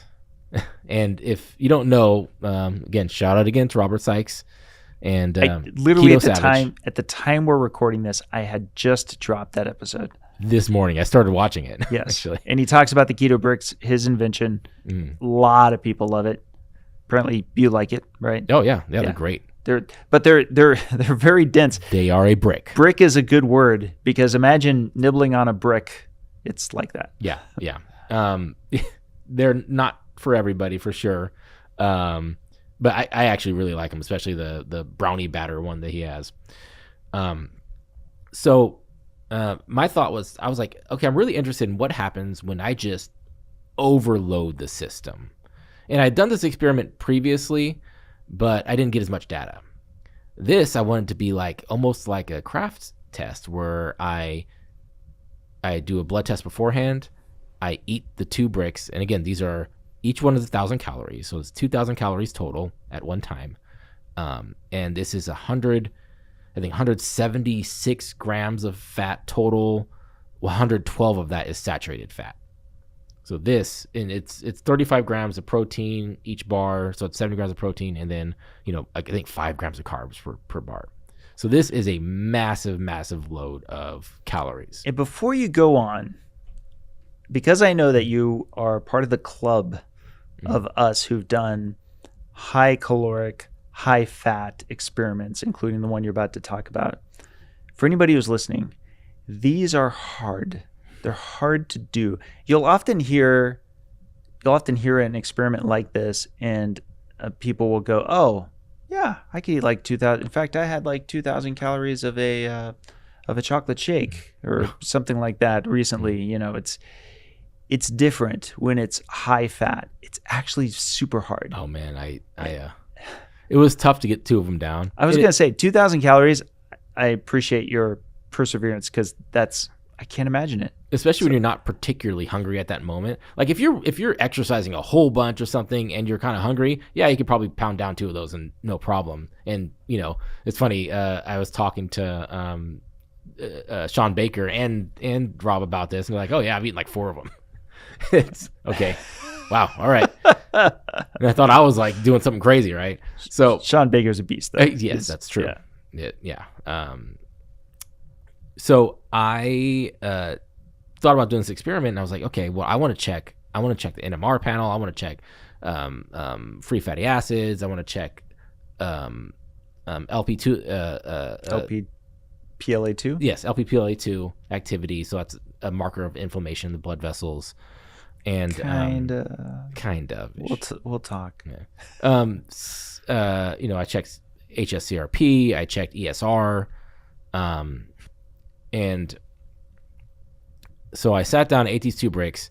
I got labs checked at 30 minutes, 1 hour, 2 hour, 3 hours, and 4 hours. Plus the initial. So you're talking about 6 pokes that I'm getting. And I'm just sitting there outside the lab, outside the blood draw center, just doing this. So yeah, I'm crazy. I'm a little weird. But yeah, you're part of the club, man. Yeah. Have you not seen the experiments that I've done? Like yes. Granted, I haven't been doing my experiments for like the last few years, but I've got like 52 of them posted. Actually, sorry. I think I have half of them posted. The other half I still need to do write-ups on. But this is, I want to encourage people to do what we're doing, what you're doing, where, again, be mindful of things like safety, of course. But that said, getting your data, sharing it, that's the genesis of this research that I'm doing. Yeah. 10 of 1. I love it. I mean, really, I love it because you don't get stuff like this from studies, really. And it's really exciting to feel like you're helping to get answers for all of us, isn't it? Yeah, I think so. Like I do. And so what happened? So my insulin is always generally pretty low. And I think it was a little bit elevated at this time before, at the beginning of the test, because again, I kind of had been eating up, probably overeating up until the last couple of days before the test. So I think it was like 7 or something. It was like higher than it typically is. But so after eating the bricks and doing all these serial labs, what did I find with my NMR panel? Well, I found, let's just say we'll start with LDL-C and LDL particle number. LDL-C went from, I don't have the numbers in front of me exactly, but roughly 340 down to like 270. Yeah. I saw LDL-P drop from, again, over 3,500 because it tops out there to, I think, 2,600 or something like that. So, substantial drop there. Small LDL-P, you could see it.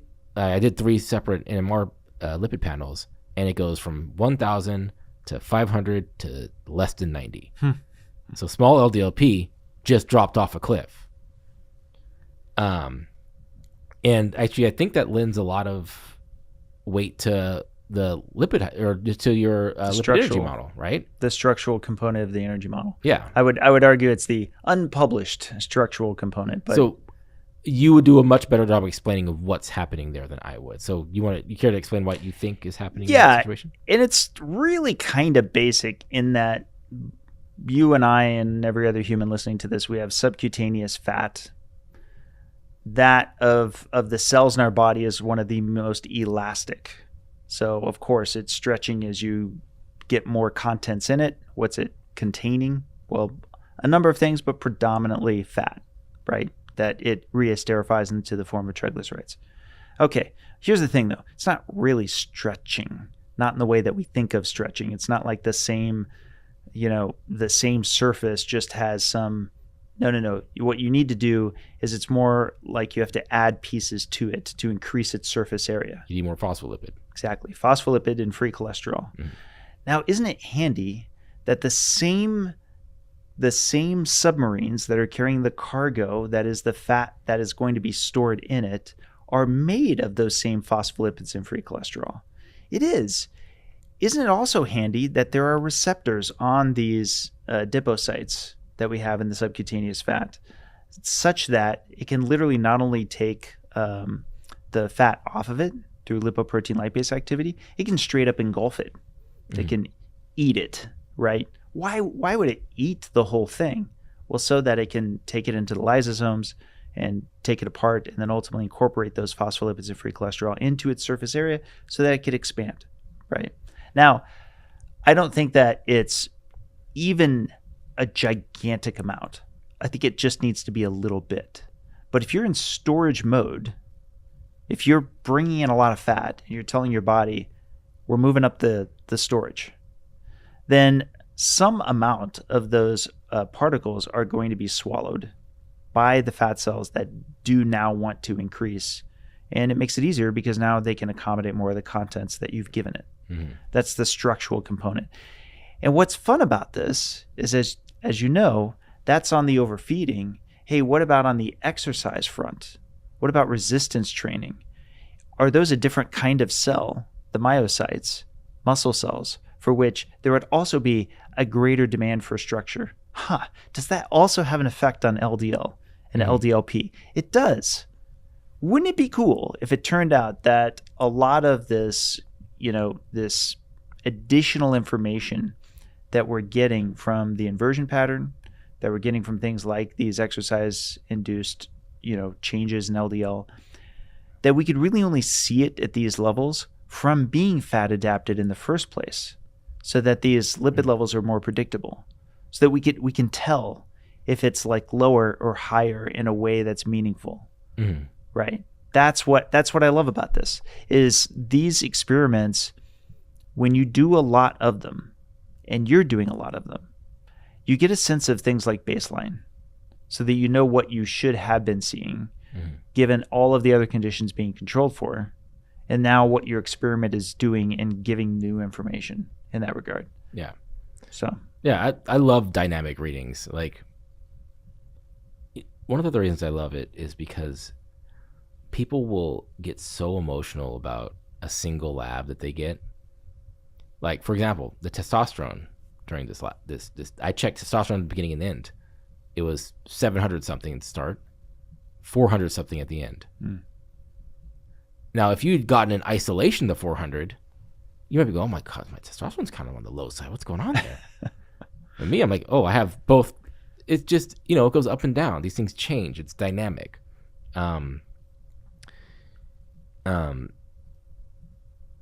again, I really lack the chops to delve into the deep lipid stuff with you. But I will sum it up to say that when I initially got the first test and my small LDLP was high, I was like, oh, well, it must be because I'm just basically trafficking more fats, period. And then as I ate these, this massive fat load, my body's like, well, you don't need to traffic as much fat because it's all coming in, right? So I'm not having as much going back to the liver and not as much VLDL output, right? If you're bringing in a lot, right? It's all coming from chylomicrons. Right. So it's coming from chylomicrons. But that said, there's still always going to be some that's coming from the liver. Yeah. Right. The catch is whether or not the reduction in the amount of the VLDL ultimately, or the LDL ultimately resulting in a lower level is part of the structural component and possibly other things. But importantly, I would likewise predict per the inversion pattern, your HDL would go up and your triglycerides might actually come down from where they would be at baseline. Right. At baseline. Okay. Yeah. So towards the end of this test, my HDL went down a little bit. Triglycerides went way up. Interesting. Okay. VLDL went way up.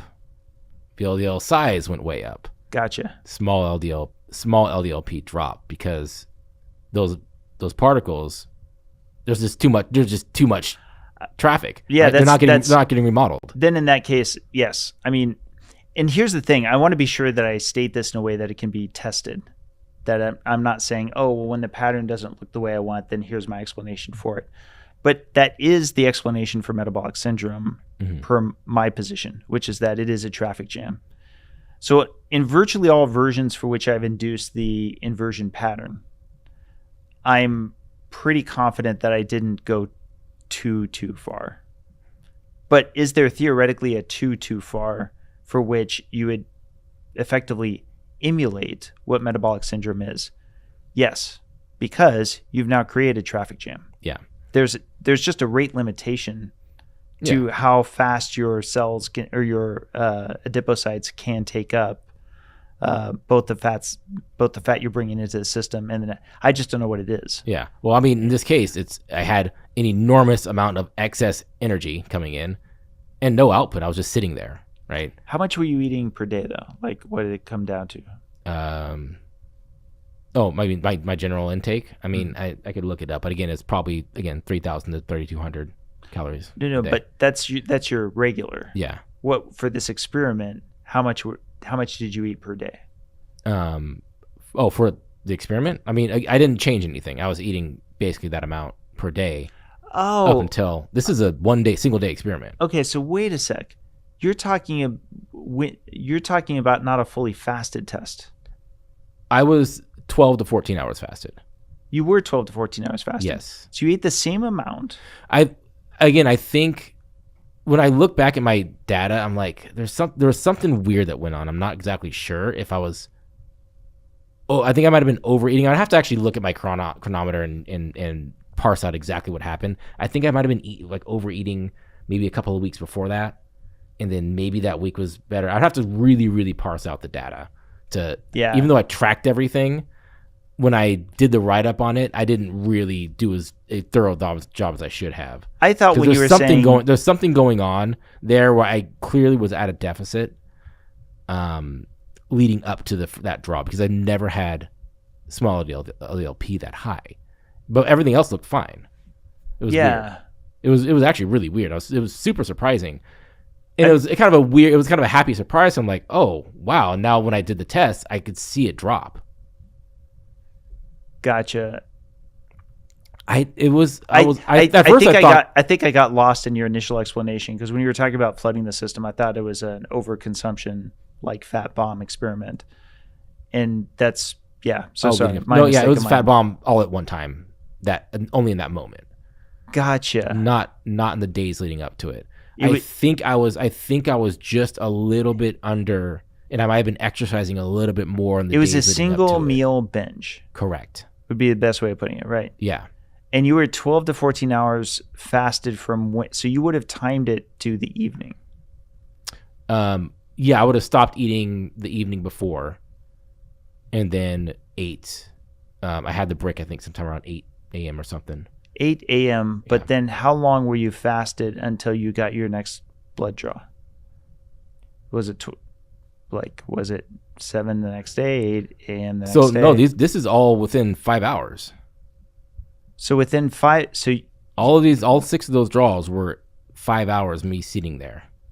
I did an initial draw, so I ate. yeah, take me through the whole timeline. Okay. So 8 a.m. you So get an 8 initial p.m. the draw. night before, or whatever. 8 p.m. the meal. night before. Last meal. Okay. I fast throughout the night.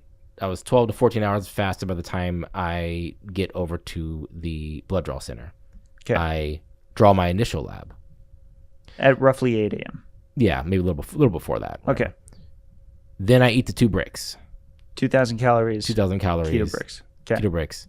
30 minutes after finishing, I get my first post-meal blood draw. Right. And then another one at 1 hour, another at 2 hours, 3 hours, and 4 hours. Okay. So this was a dynamic test. Okay. Cool. And I think what happened was, and I have to go back and check, but I think I must have been in like a more of a deficit than I realized I was prior to the test, and that's why I'm thinking my small LDLP was high. That is that's my theory, at least. I don't know. This is new-ish territory to me, because the only time that I've done same-day tests have been with PTS Diagnostics lipids, which are just the basic lipid panel, right? Now, given this new context, I thought you were talking about a fully fasted test. It's not a fully fasted test. It's more of an OGTT of sorts. Yeah, that's what I was. Yeah, it's basically it's kind of like a craft test.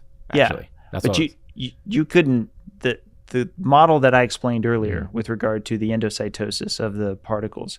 It's not literally going to happen in that fast of time, right? Yeah. Like, you're not going to remove literally how much you just consumed.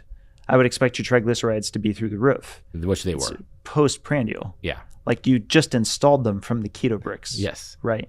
And not only that, they're probably ongoing. They're probably still entering circulation from the gut. Mm-hmm. I can't say I know for how long, but probably for 2 hours at least, maybe longer. Well, at least 4 hours, because they were still going up. Right. The final reading was higher than the previous reading, so right. I don't know if I don't know when it crested. Yeah.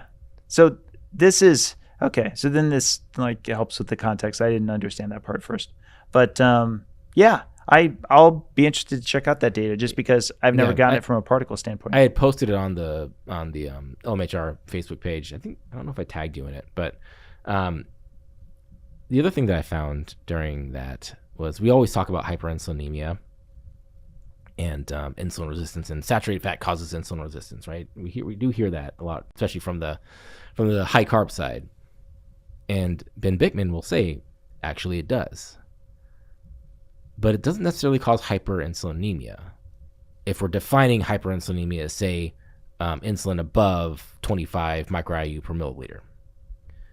In this case, I ate 2,000 calories, but my glucose stayed flat. My insulin went up a little bit. It went up to like, I think, 18, 19, 20, somewhere around there. It stayed elevated for a while, but it never really went above that. So, yes, there was but it some went insulin. to 25 milli-IU. No, I don't even think it went that high. Yeah. It was like 20. It was like maybe low 20s. Gotcha. So I never even became like hyperinsulinemic. Right. Which I only see happen when my glucose goes high.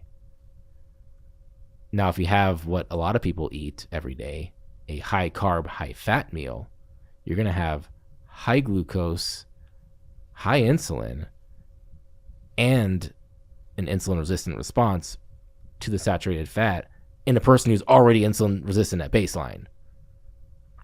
So you're going to have big elevations. Again,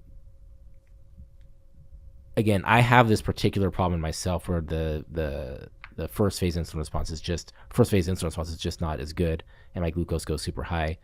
A lot of the people, it doesn't go quite that high, but it still goes hyperglycemic.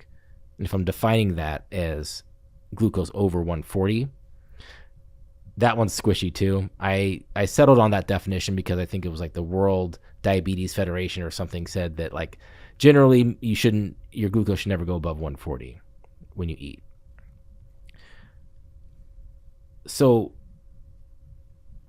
really circling back to, I definitely want to step away from that experiment, just circle back to my whole thing of me having calcium. Because when I found this out, I was like, I need to figure out what's going on here. And like you said, anybody in the conventional mindset would say, hey, Darius, your LDL's been high since you were in your 20s. There's a reason. I'm like, that cannot be it, because there's plenty of other people that have high LDL that don't have the heart disease.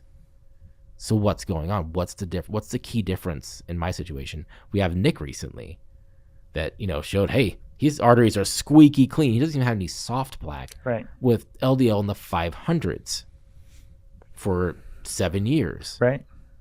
Okay, what's the difference between me and him? And there's also no association in our study. No so in keto association? CTA, there's no association between either the calcification or the soft plaque and LDL or ApoB. I want to understand, there are the handful of people that were progressors. I want to understand what the difference was between those people and the people who were regressors. What is causing it? And I get, this is easily the most asked question. And I want to be upfront that, of course, I've ran those numbers. I myself have been curious. But as I kind of anticipated, there's no strong correlations. The catch is that I work with researchers, and like so many other researchers, if they're statisticians, they get excited about trying to find some way to still see a ghost in the shell, right? Where they're like, well, but if we run this model and that model, and then we adjust for, and you know me well enough by now, I have a high bar for causality because there should be a high bar for causality. I will defend that. I'm old school Bradford Hill, right? Bradford Hill did not get excited. Bradford Hill just didn't even look until there was, like, say, a hazard ratio of 2 or higher, and that should give you a signal as to what level of strength there needs to be. So unless an R squared is 0.05 or higher, like, I'm not even going to get out of bed to come look. So our correlations with R squared between various blood markers and either the presentation or the progression of plaque, and I may have to double check myself because it's preliminary, there was no signal that even hit that. And that's like the weakest signal to then start looking kinda. But also, to be fair, when you get to like the progressors and you isolate them specifically, it's a small number, right? So after the certain data set, which we can leave off the topic unless you want to bring it back to that. Nah. The analyses that, really all of the analyses, including that one, they don't show an association. But in the case of all of the other analyses that correctly point out that the progressors are a handful, like that are actual progressors, it's a small sample size. So I'm not even sure if I would trust that much any association yet until we have like the third set of scans. Yeah. I mean, you're talking about trying to, the sample size is too small to get any sort of, statistical significance of any sort, right? I'm so interested in the individual, though. Like, I like studies. I love looking at studies, but I really like looking at people. I want to know what's going on with that individual. And I do want what's going on in their life. I do want to correct one thing. Our sample size is small for the progressors. We do, however, have a sample that if you don't divide out the rapid progressors, if you're just talking progression period, we do actually have, especially in the AI guided reading, we have a lot more plaque identified via AI. The catch is that, as we're publishing on here soon, a lot of that's under the noise floor. So you can't easily make heads or tails of it almost quite literally. Yeah. Right. But that is itself data, because that's not what would be expected per the present day lipid hypothesis. Present day lipid hypothesis would say, sure, there could be exceptions, and maybe Nick's an exception. But in this prospective data, for example, the fact that we did have a number of people with an LDL of 300, 400, we had 6 that had an LDL of 400. We know that homozygous FH children, there was a recent one that had 6 homozygous FH children.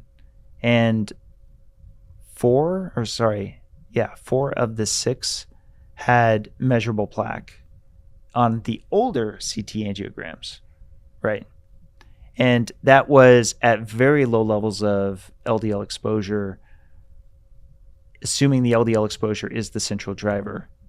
Whereas our population, if I'm not mistaken, actually exceeds those children in the homozygous FH study, right? Yeah. So in short, per the present day lipid hypothesis, it'd be predicted that we should have several that are above the noise floor, especially at this point in time. Mm-hmm.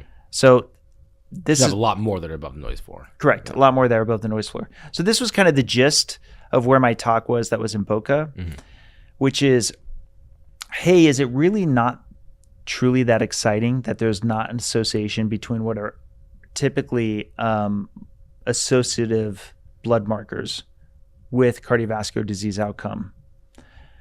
No, it's actually super exciting, because basically your argument could be back to me, well, Dave, you chose metabolically healthy people, right? That's why there's so little association to no association between LDL ApoB and atherosclerosis. That's the point. You're seeing it's I'm like Morpheus going, he's beginning to believe, right? It's like, now you're seeing it. You're saying, gosh darn it, Dave, don't do this research on metabolically healthy people. Yeah. Then the LDL won't show any association, nor will the C-reactive protein, nor will because anyway, it's strange to me, because I feel sometimes like people treat this as more complex than it is. Things like the lipid mechanisms that I was talking about a little bit earlier. That's great for us geeks who want to have the papers that get into the mechanisms, right? But something like an association, you know what I mean? X, Y. Is there an association there? There is, so long as we only look at how much X is clustered with A, B, C, D, E, F, G, all of these other things like metabolic syndrome criteria, Darius. Wouldn't it be great if we could get X away from that, and if we could also get away from monogenetic FH and all of these other confounders? That would be wonderful, Dave. It really would be. I'm sorry, I'm so animated right now, but it's a Friday. By the way, we're recording this on a Friday, and it's been fun fact. You are going to be the last podcast I'll be doing here in the States before I go to Europe. Oh, awesome! I'll be in Europe for almost a month, working from there, and I'll be getting 5 UK podcasts. Oh, that's awesome! TFP with David Unwin, Jen Unwin, Isabella Cooper. Scott Murray, and Mr. Clot Thickens. Malcolm Kendrick. Awesome. Right. So there's a little bit of a senioritis, right? I will say, have a deal with your wife. Yeah. That if you were on your phone too much while you guys are strolling to the streets of, I don't know, Rome or Paris or wherever you guys are, that I'm supposed to text you and be like, Dave, get off your phone. Get off of social media. Right. Pay attention to your wife. Where's she at? What I'll bet she'll do is I'll be on my phone, and then she'll on her phone be texting you. And be like, Darius, it's happening. And then I'll get a text and be like, Darius. No, but to tie that one up, it's. I think I'm getting more animated. I'm getting more impatient. I'm usually, you know me. I'm usually trying to do my best to be as even keel, and I think a lot of times for good reason, because it keeps emotions from getting higher than they need to get. Right. I'm usually the cooler head in the room who's trying to negotiate deals and trying, et cetera. But I won't lie. I have my moments. You send Nick out as your secret weapon. Yeah, Nick. I don't even need to send him. Yeah. He's like a He just does it. he's the dragon. He goes on his own. But it is kind of crazy to me that we have now in hand 4 analyses from Keto CTA. One you can safely ignore, which we'll set aside for the moment, in my opinion. My lawyers would want me to say, and there's more coming out on that soon. But multiple analyses of the same 200 scans. And make no mistake, I am not saying end of discussion. Nor do I expect people to think that should be that you can have a groundbreaking study and still appropriately say it's one study. Took a lot of blood, sweat, and tears to get that one study going. But if I thought that was the end of the story, then I would not be doing additional co-size to raise money for the companion study or the extension or any of those things. Yeah. However, to try so hard to be dismissive of the data is revealing in and of itself. The one thing I can say, for as disruptive as the clearly anomalies were, the one thing I can say is it did get everyone to put their cards on the table. Mm-hmm. I've started seeing more people putting out their own results lately. And again, as much as I love studies, I like individuals. Right. I like looking at people's personal data. And Simon Hill, I mean, I don't know, you guys sometimes say this person and you don't. I mean, Simon Hill, I talk to him on X a lot, and I think he's actually a good guy. I think his heart is in the right place. And in general, dude's healthy, right? Vegan, plant-based, whatever they call it nowadays. He's a healthy dude, and his labs are generally pretty good, but he does have plaque. And I messaged him like, hey, you saw Nick's stuff. Are you interested in why there is a difference in you two? And there's a lot of like hand waving, not necessarily by either of them, but like a lot of people are, oh, it's just genetics or something. Like, genetics equals a mechanism, right? If there's a genetic marker that predisposes you to this, okay, that means that there's some sort of mechanism happening that where Nick is protected with super high LDL and Simon does not. And how about we try to figure out what's going on there? How about we take these two and do a case study on both of them? Let's get all of the labs. Let's get all of the scans and compare and see if we can figure out what's going on. Now, my bias, as I've alluded to before, is that I think glucose and hyperglycemia and transient hyperglycemia is a big driver of disease. There's a reason type 2 diabetes is the number one risk factor. There's a reason that type 1 diabetes is an enormous risk factor for heart disease. Metabolic syndrome, high LPIR score, all of these things associate with one big thing that happens in these people. They all have transient hyperglycemia. They just do. If you're diabetic, of course you do, right? If you have metabolic syndrome and insulin resistance, which, some people say, oh, it's from carbs, it's from overeating. It's kind of a combination of both of them, right? I can overeat fat and gain weight and be insulin resistant, but not be hyperglycemic until I introduce carbs. And then you'll see the hyperglycemia. Similarly, if I eat at a huge energy deficit and I eat some carbs, I might not even get that big of a glucose spike. I can if I just drink soda. But safe to say, in our adult population in the US, 12% of people are diabetic, like full on, definitely diabetic, type 1, type 2. Another third of people of the population is actually, I think it's more than that now. I think it's 40% or something. It's pretty high. This is pre-diabetic. And then based on the CGM studies that have been coming out recently, there's a chunk of people who are neither diabetic or pre-diabetic, but are still seeing hyperglycemia after they eat. And these are on studies that basically free living. Put a CG on you.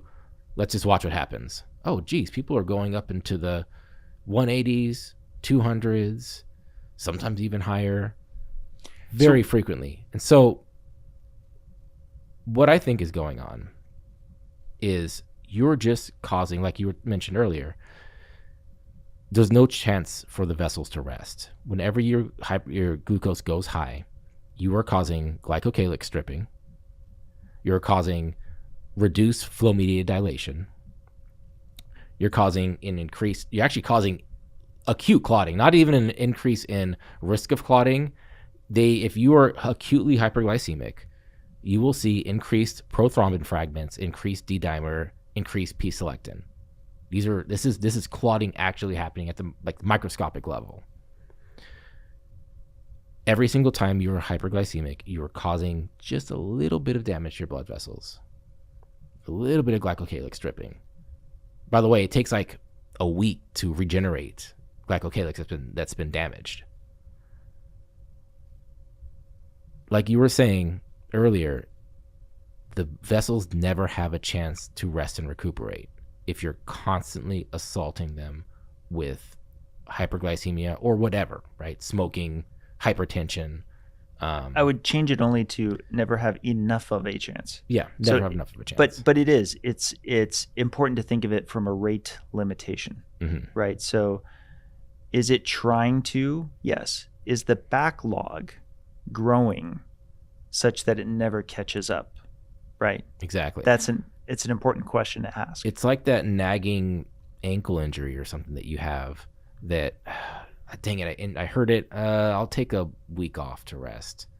And you exercise again, and the pain came back. You wait a little bit. You exercise again, the pain came back again. It's never giving a full chance to actually recover. And this is entirely my harebrained theory, for what that's worth. Again, not an academic. I possess 0 degrees other than associates. I'm not a researcher. But I think that is quite likely where my disease comes from. I am genetically very prone to hyperglycemia with any carbohydrates. Again, I eat a banana, I'm in the 170s. I eat an In-N-Out meal, I'm in the 200s. How many In-N-Out meals did I eat throughout my 20s? Heck, there were some days I was going every single day. I lived like not 5 minutes from one. Do you wear a CGM regularly? 24/7 now. It's 24/7. Okay. Yeah, it's some people will say like that might be too much. I'm gathering data. I don't think it's too much, especially if you believe what you're telling me. Yeah. If you believe what you're telling me, then you're mindful of whatever you're eating, and you want to know what that area under the curve actually is. And I want to make sure that my glucose is going flat. And I'm still testing things like my glucose tends to say high no matter most of the time anyway. But if I'm really, really consistent with my exercise, it definitely comes down and I have a lower baseline.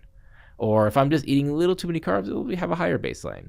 If I had that meal at that Asian restaurant, it was just the chicken that turns out they marinated in some super sugary thing.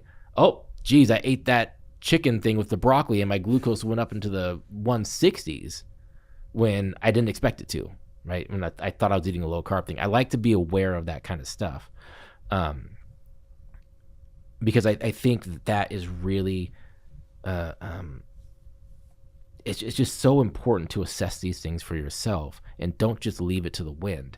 And one of the things that I don't know if you remember my talk at all this recent COSI where I had this thing, it was the 3 fit guys, part of my talk where I talked about myself and Mark Lytle, who I mentioned earlier, who is on the Facebook LMHR group, and he's super lean, super fit guy, runs like he's just an excellent runner.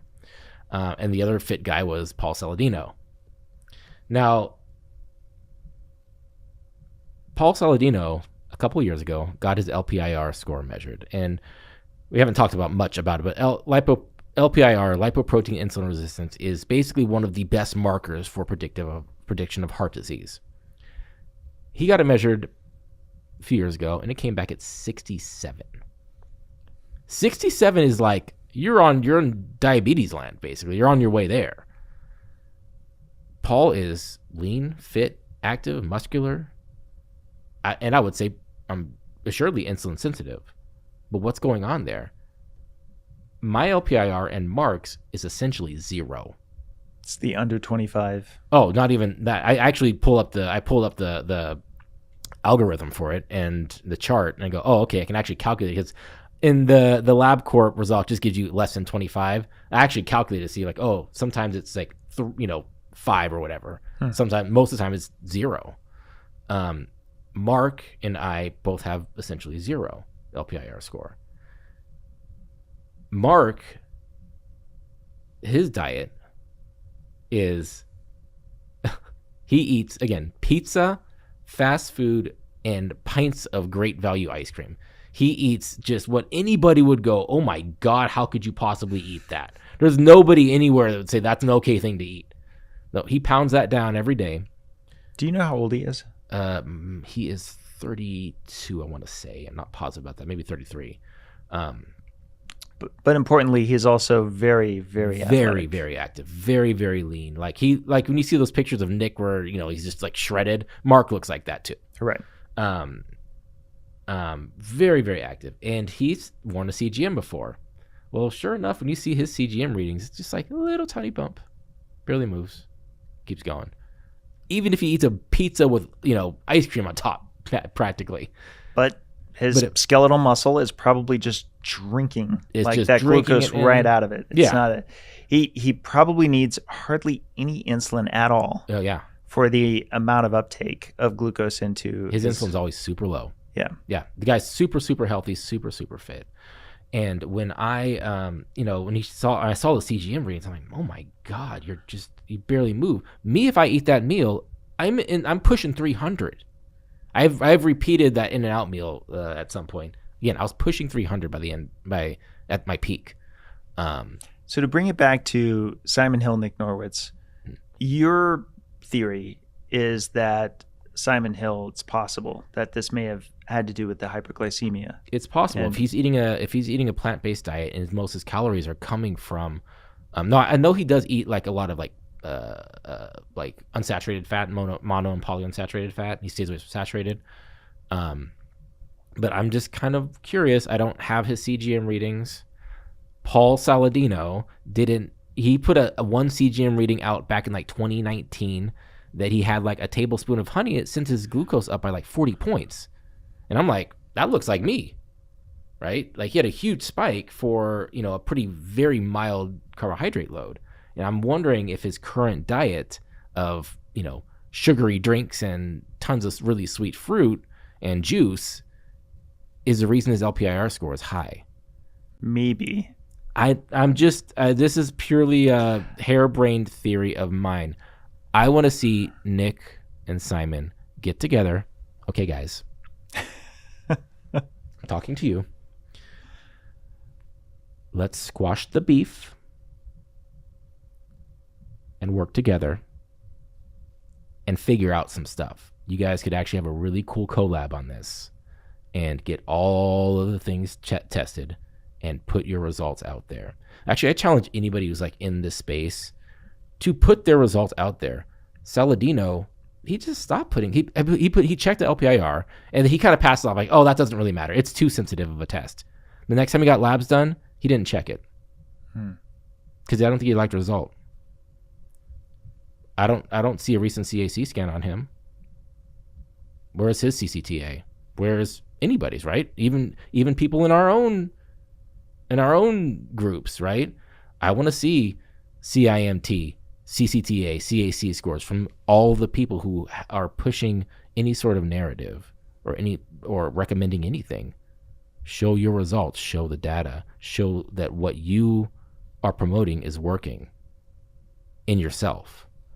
And I don't think anybody is as forthcoming, as honest as they really need to be. It's hard because it's personal data and you open yourself up to tons of criticism. Right. And I want to be fair to, so a few things. I want to be fair to Simon Hill in the same way that I am with anyone. No, Simon put all of his stuff out there. Right. I think he did great. He put his CCTA out there. No, and I commended him for it at the time that he announced it. That appreciate that he's sharing his personal journey.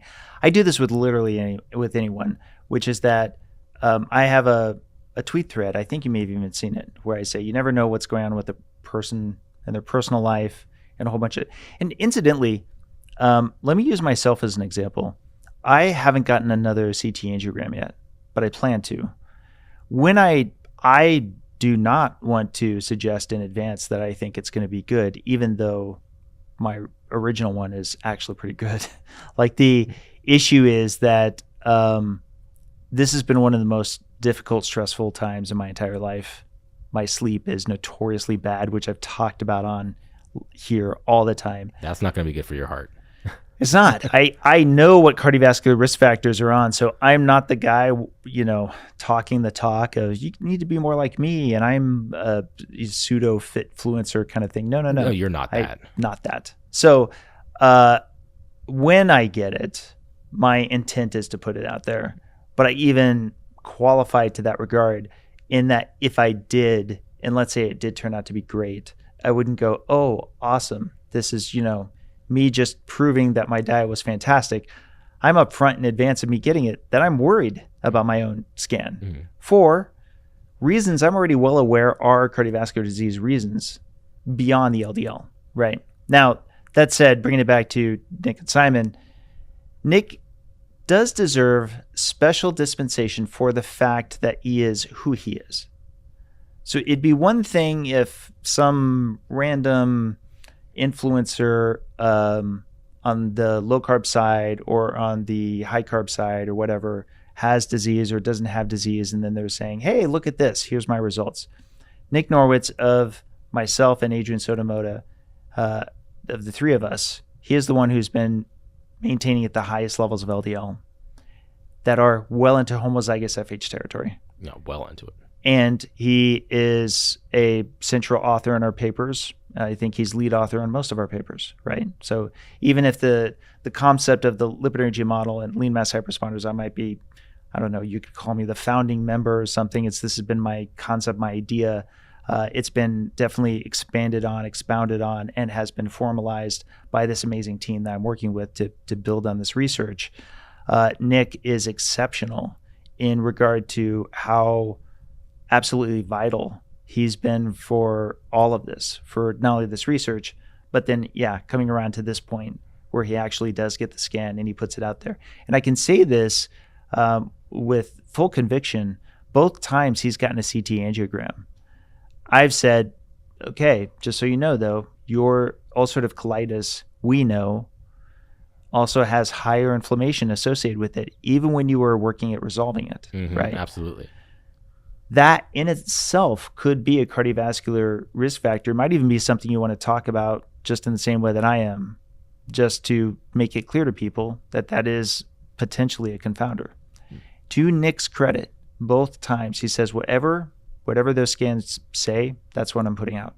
I could say it's happened both times directly to me. He says the data are the data, and hats off to him. I know he gets a lot of flack because he is very good at getting the word out, right? Pressing buttons here and there. He is. He's great at that. But I have to say I have such tremendous respect for him, and I can speak directly to that exact scenario. And I appreciate his intellectual honesty in pushing that forward. Listen, I love the Nick and his content and the fact that he puts everything out there. I'm not talking about him. I'm talking about the other people who don't. Yes. Yeah. He does. He puts it out there. Simon puts it out there. Although I will criticize Nick for one thing. Nick, I love you. When you did that Oreo experiment and you didn't wear a CGM, that is unforgivable.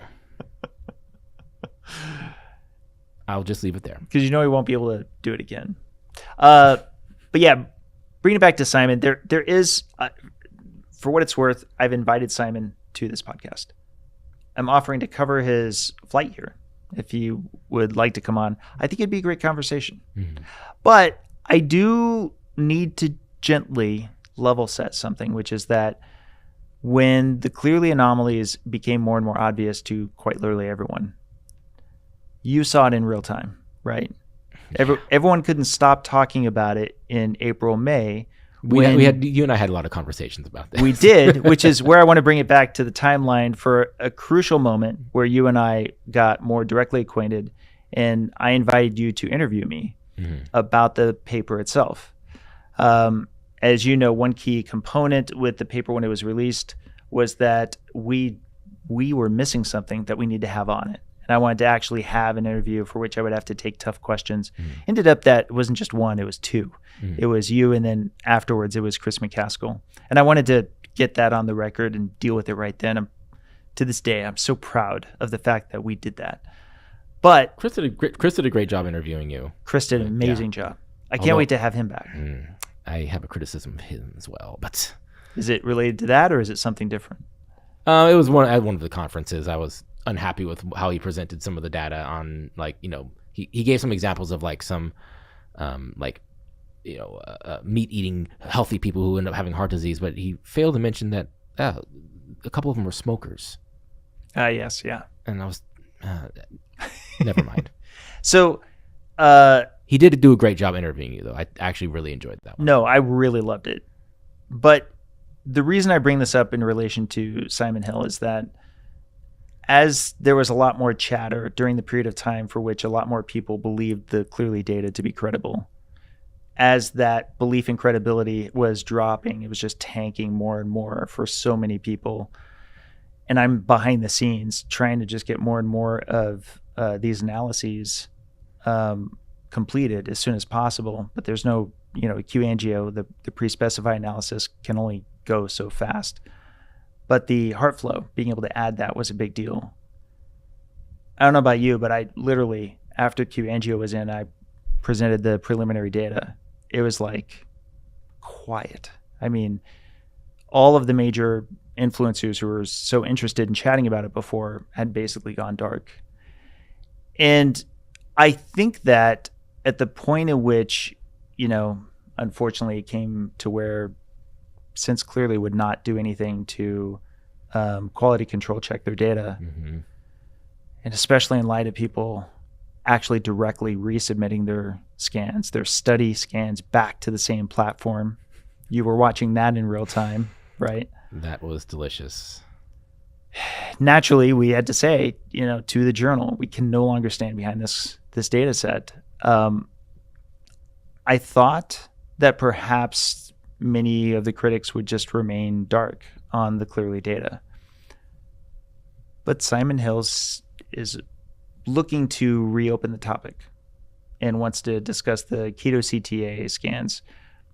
Something that I'm going to be a bit, let's just say, forward about is there's no stepping around the Clearly anomalies. If you've already built a lot of content and shared a lot with your readers and watchers and so forth, that's got to get discussed.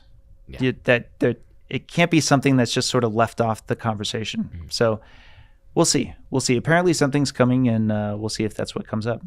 I don't know. Hope so. Well,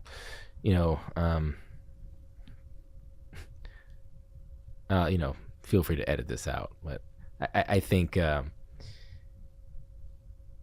Clearly it was in a no-win situation when it came to doing the quality check and doing reanalysis, because if the reanalysis came back and everything was completely different, it would show that, wow, your technology has such a huge margin of error that we can't trust it. Or if it came back and it was exactly the same, you're like, well, why is it so different from QAngio? And heart flow. And semi-quantitative. So it was a no-win for them. So they're just like, we're just going to go down here now. That's what they did, right? They just stuck their heads in the sand. It was one of those that Homer Simpson moment where he just kind of backs into the bushes. The most overused meme. Yes, exactly. But it's so good. It is. I shouldn't even say overused. It's actually a really good meme. Yeah. No, it's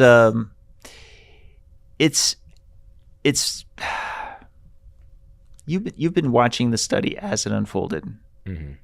and it was, again, one of my least favorite moments to find those anomalies that I would eventually write the report on, and a lot happened literally on April.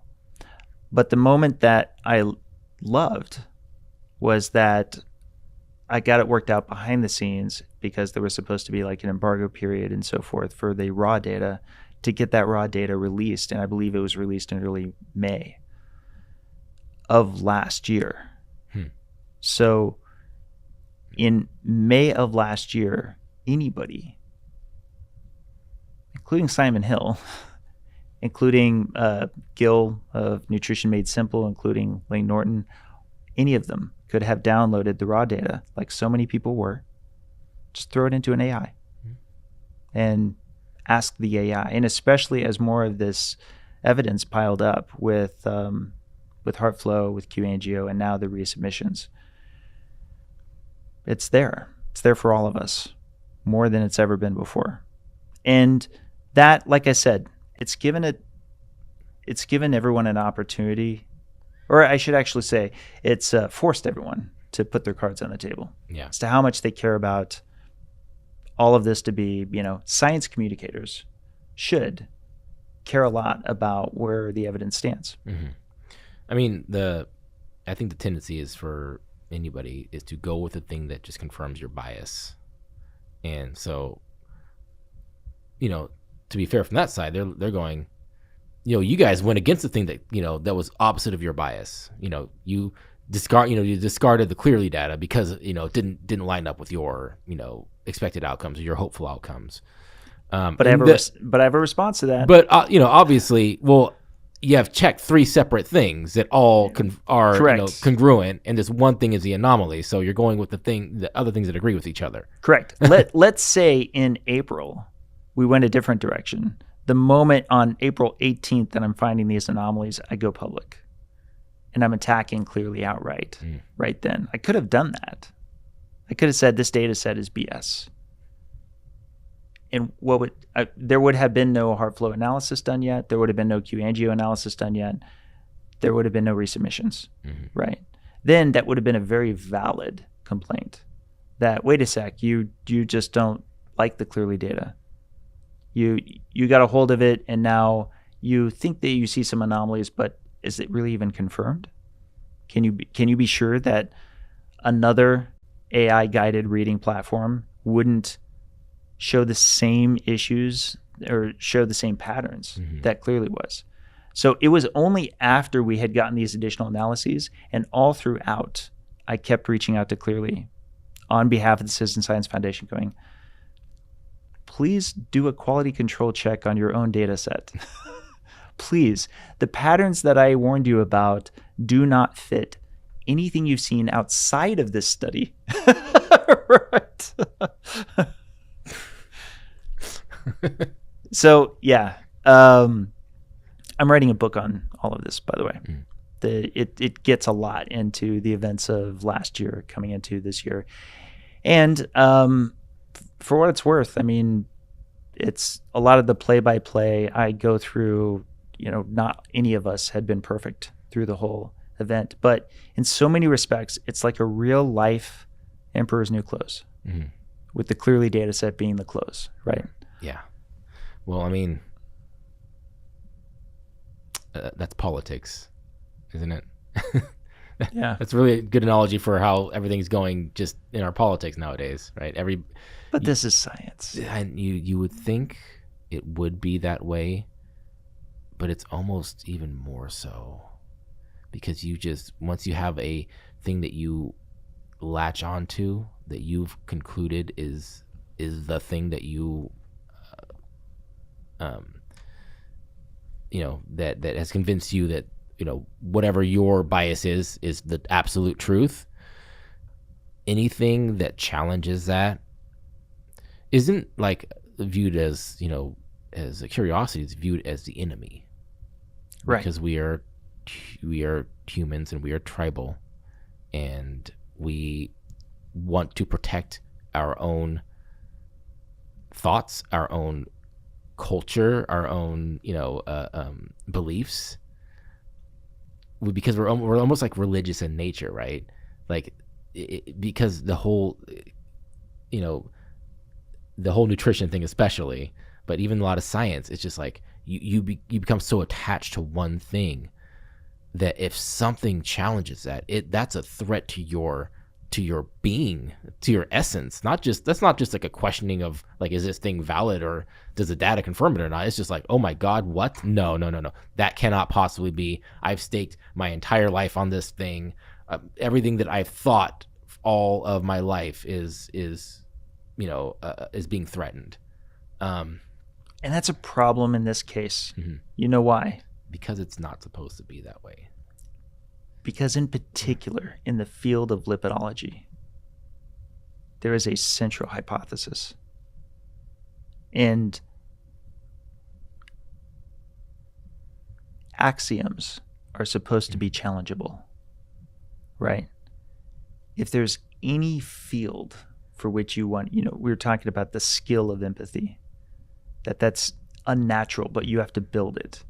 You have to build a skill with science to challenge your own worldview. It's a skill. And it's portrayed well in media, right? And I like to call it the Hollywoodized version of, the professor that's so open-minded to their student, or, the senior surgeon who can't wait to hear the budding ideas of, their students. But it is kind of human nature for us to get a little bit insulated and to feel that our ideas are confirmed enough that we're sort of above the challenge. Well, especially when you are the expert, right? If you Right. are I am the expert on this thing. Nobody else knows what I know. I've studied this for decades. Nobody can challenge me.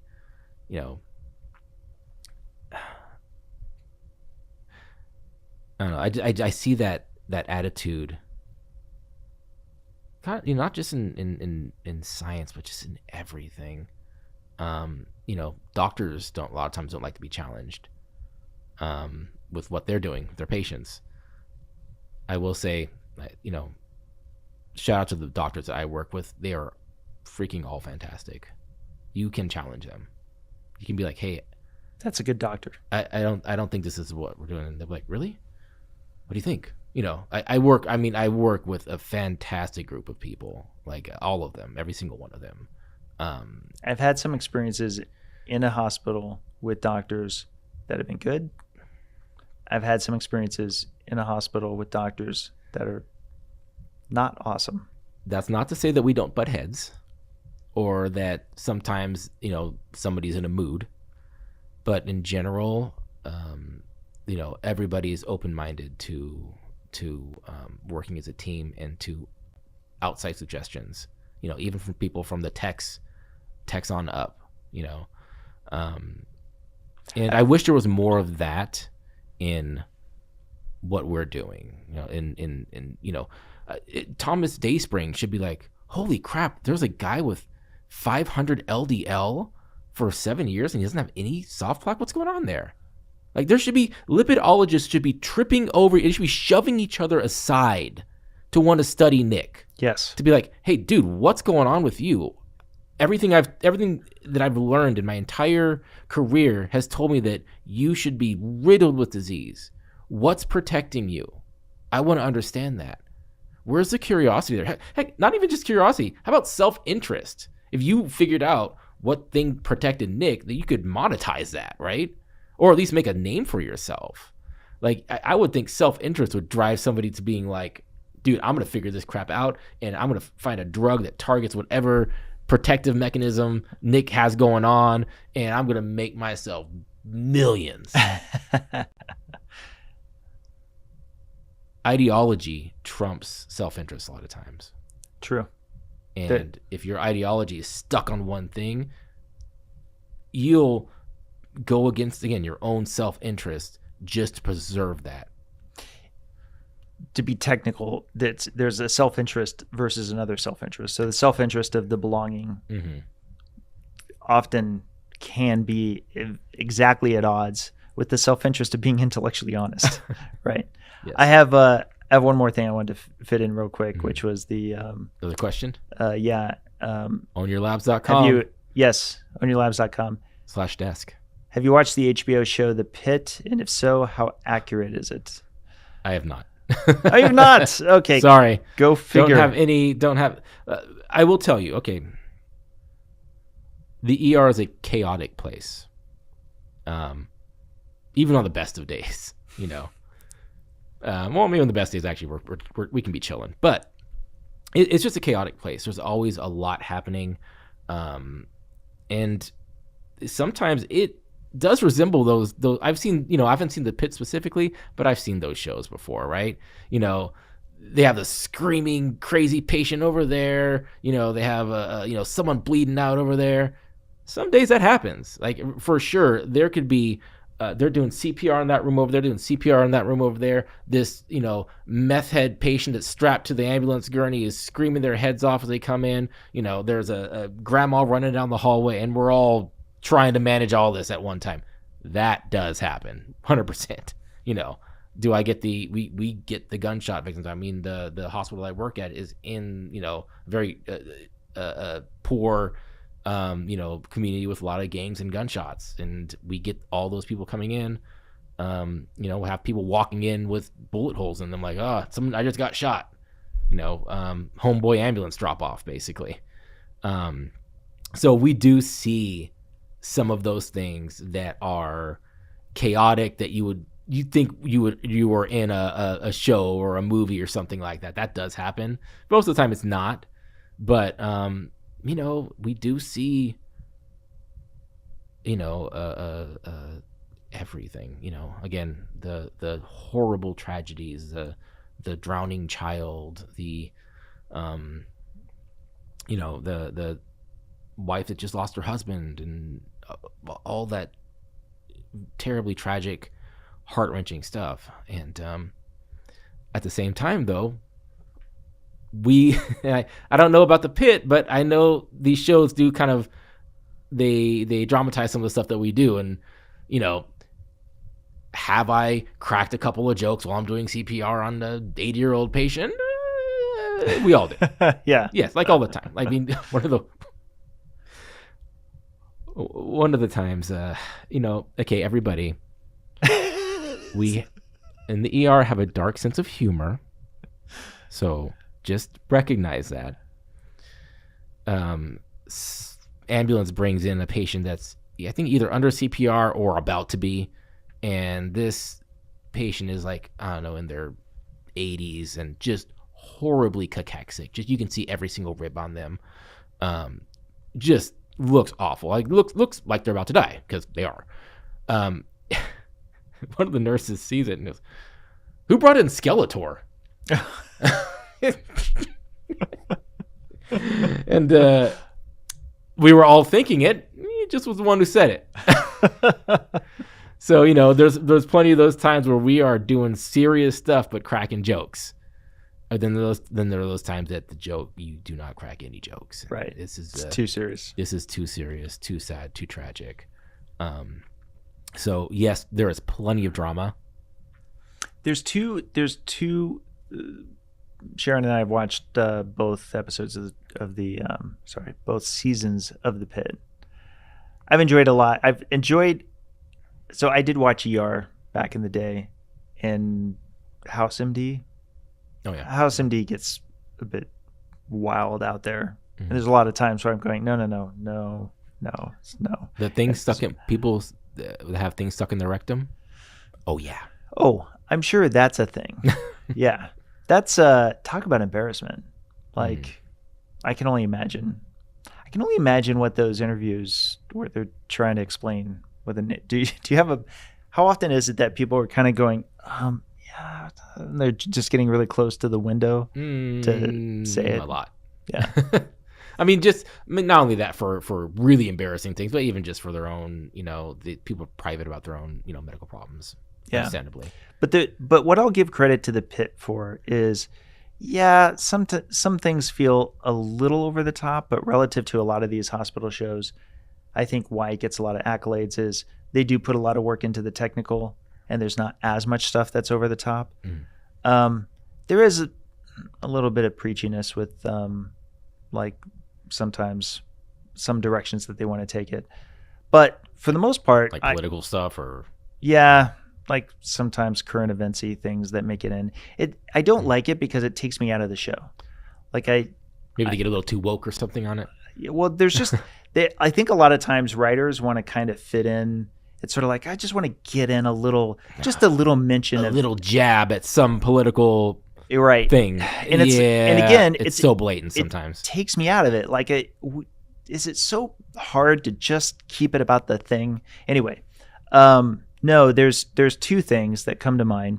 One of them is where somebody's working on a patient, and I think it may have even had to do with an intubation or something, but they go, oops. And then the other doctor's like, don't ever say oops around, a patient when you're like working on them or something like that. And then there was one that sometimes you say oops, and this is like something minor. If you do a big oops, you're like, yeah, hold that one. Where's my help? Yes, keep that one quiet. The other one though that was really fascinating, and spoiler alert for anyone watching The Pit, is they had a patient that came in and ultimately was SA'd, for which they were performing an R kit on them. Wait. Sorry, SA'd. You know what I mean by that? Actually, I don't. Okay, I'm trying to use YouTube safe wording, right? Okay. So there's the grape, right? Okay, got it. Okay, so SA'd, and then an R kit was being used. Yep, understand. So, sorry, this is a YouTube thing, not a Dave Feldman thing. I'm sorry if I have to speak in code, but that was really fascinating because I'd never seen that portrayed in a movie or a show before, and also just kind of the psychological interplay, because it's a very sensitive situation. You want to be sure it's fully, like, the state of mind that they're in is sometimes even, contradictory. Yeah. Because in some way, maybe they're minimizing it, but in another way, they're kind of like in shock, not sure how to treat the next moments. Yeah. Yes, we do have those and those kits as well. It's those are very, very sensitive situations, and is how the ER goes. Like, okay, if you are aware of that patient, like, okay, where can I room that patient where they're kind of in a more quiet area? Right. Which nurse has that person? Is it, And that was another thing, is it was the head nurse that was helping out, and just the way that she was talking to her and so forth. It's really interesting to watch. Again, spoiler alert, but it's in the later episode as she's getting ready to put away that there's like a special containment unit to preserve chain of custody, right? And she is training somebody, and she's like, yes. And so you put it in here and they'll pick it up within 24 hours. And she's opening the cabinet and you can see there's another kit that's in there, and she flips out because apparently it's 2 weeks old. Oh. And she lays it on the police person that's ultimately coming to pick it up. And it's like complaining about how that, because they're not supposed to do that. They're not supposed to leave the specimens that long. I haven't seen anything specifically like that. I mean, that would be pretty bad. Yeah. That would be pretty bad. I mean, not to say that things like that don't happen, because they do. We're humans, and we make mistakes, and we miss things, and we flub stuff, and we forget stuff, and you just hope that you don't flub the thing that's really, really important. You don't forget the really important thing that patient needed. So we have lots and lots of safety mechanisms in place to prevent that, like to prevent giving the wrong medication or giving the wrong dose. And we have these 5 rights. I think it's actually up to 7 or something, or 8 rights now that we have to do, like right med, right patient, right time, right dose, right route, all that. And there was a nurse in, I think, Tennessee, that I think it was in Nashville, who was bringing a patient to get, I think, an MRI done, and that patient needed some sedation because being in an MRI tube is kind of like can freak you out a little bit because it's pretty claustrophobic inducing. And she goes, there was an order for, I think, Versed for that patient, midazolam, for sedation. So, okay, she's going to go, let's pull it out of the medication machine. And the machine there was basically like you type in the first, most machines, you have to type in the first 3 letters of the medication before any medications populate on it. So you can hit it on the screen and it pops out. In this case, I guess it was only 2 letters because she just typed in VE. And she wasn't paying attention and just went hit the screen. Medication pops out. She pulls it out. She draws it up, and she goes and gives it gives it to the patient who's freaking out. Well, the medication she didn't give was not Versed, or the medication she gave was not Versed. It was vecuronium, and vecuronium is a paralytic. We use it when we're going to intubate patients. Ooh. So we usually when we intubate a patient, we do what's called RSI, or rapid sequence intubation. We give them a heavy sedative like etomidate or something like that, and then a paralytic to make sure that they are not going to clamp down to the tube or anything like that. So when you give someone a paralytic, it paralyzes all muscles, including their diaphragm.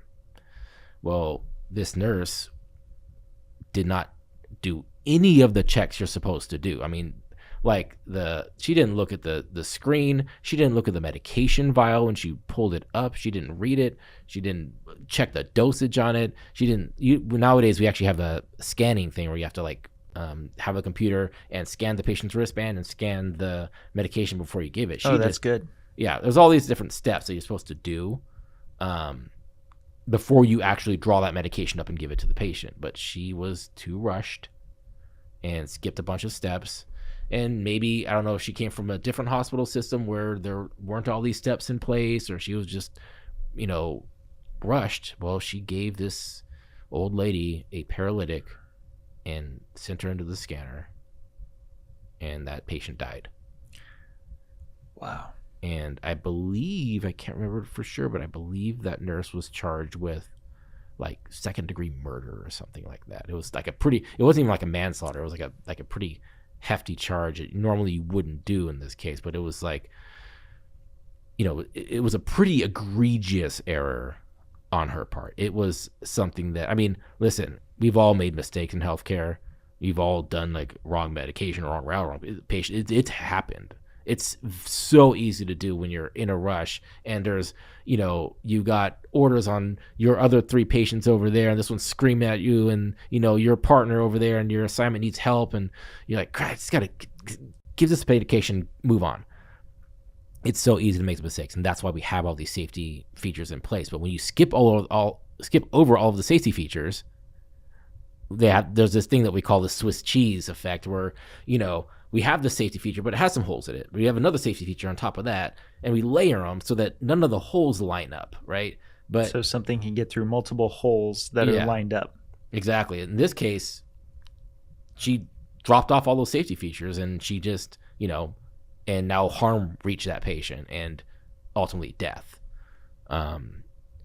So it is absolutely possible to do a big oops in medicine, in healthcare, and we see it all the time, right? It's one of the big causes of mortality is like healthcare associated problems, right?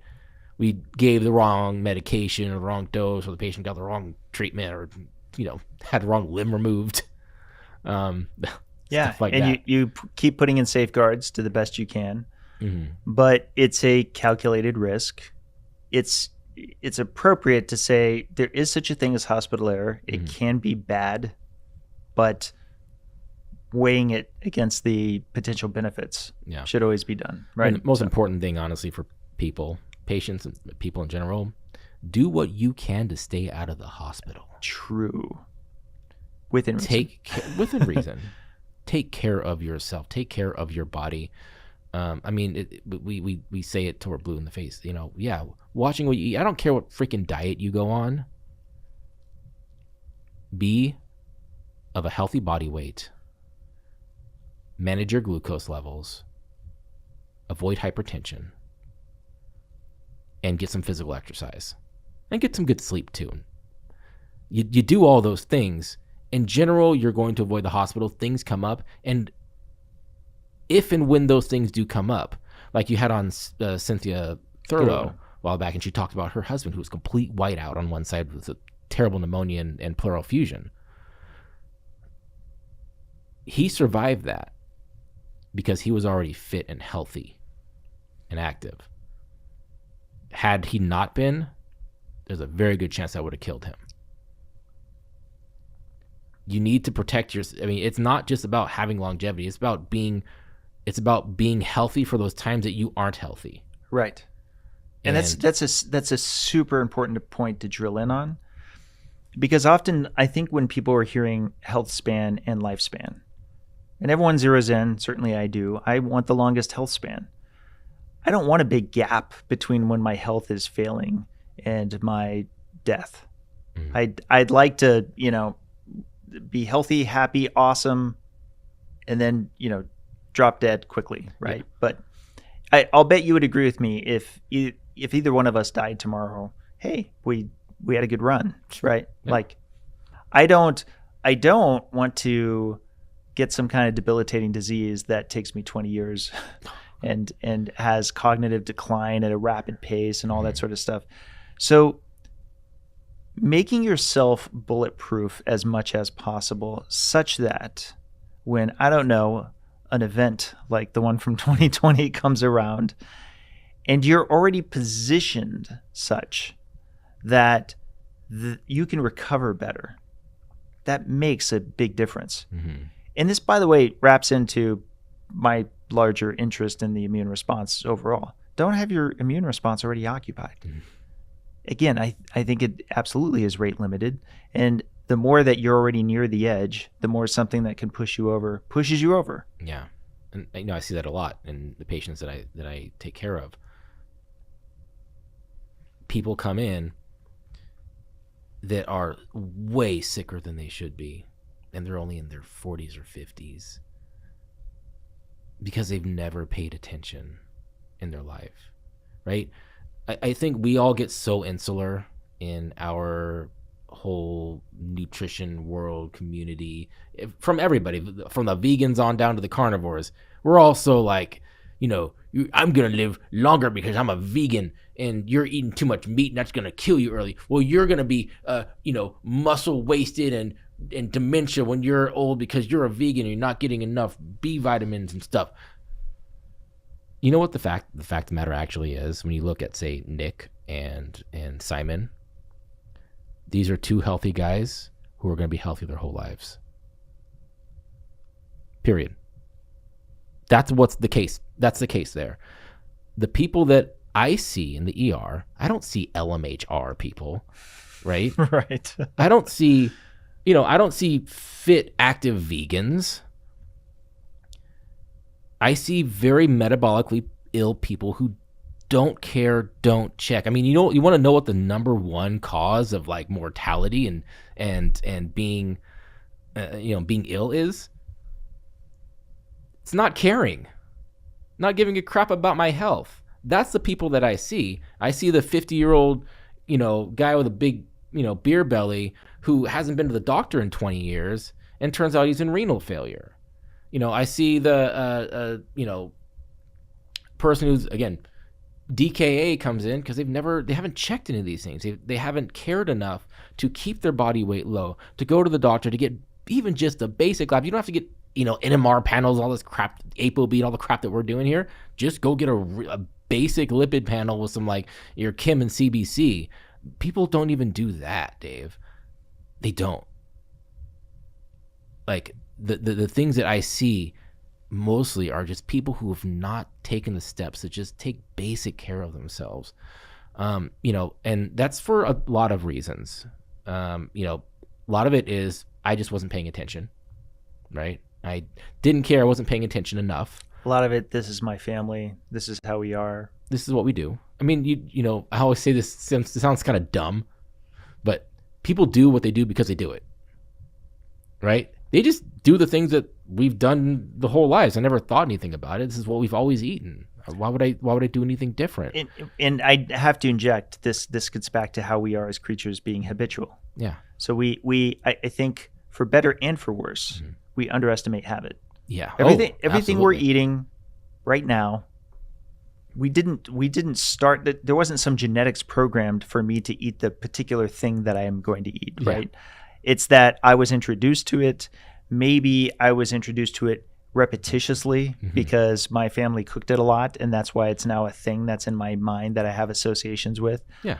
But I can change that too. It could be something that's common in my family, but I'm like, I don't eat that anymore because it doesn't. When I was going through college, I ate a lot of ramen and I ate a lot of Totino's pizzas, and I have a lot of happy memories attached to ramen and Totino's pizzas.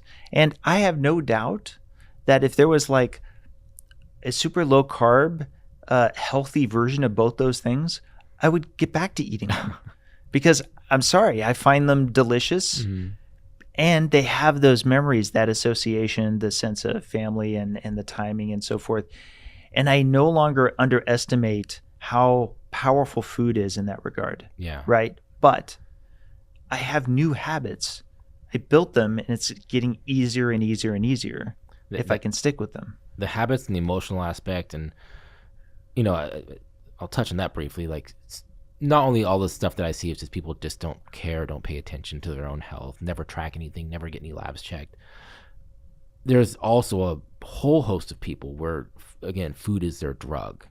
And, what's going on for a lot of people is just trauma. There's a lot of trauma out there. And many, many times we're used to the alcoholism and the drug addiction and stuff like that. But, a lot of times trauma purely manifests as poor self-care. Right. And they don't exercise because they're not interested in it. They don't eat healthy because healthy food doesn't make them feel the things that they want to feel when they're feeling sad, right? It's so comparable to substance abuse. Oh, it is substance abuse. It has all of the hallmarks, except in one important way, it's more insidious, which is we don't have any choice. Yeah. We do have a choice as to whether we drink alcohol. We don't. Alcohol is not essential. We have a choice as to whether we smoke. Smoking is not essential. Drugs, they're not essential. Food is essential. Yeah. So just throw some bad food in there. The addicts will keep coming. Yeah. It's, in regards to the ER, it's funny because the vast majority of the people that I see in the ER for non-traumatic reasons, I mean, even for traumatic reasons, they're there for drugs, alcohol, smoking, eating way too much, and particularly eating high glycemic foods. That's the vast majority of what shows up to the ER.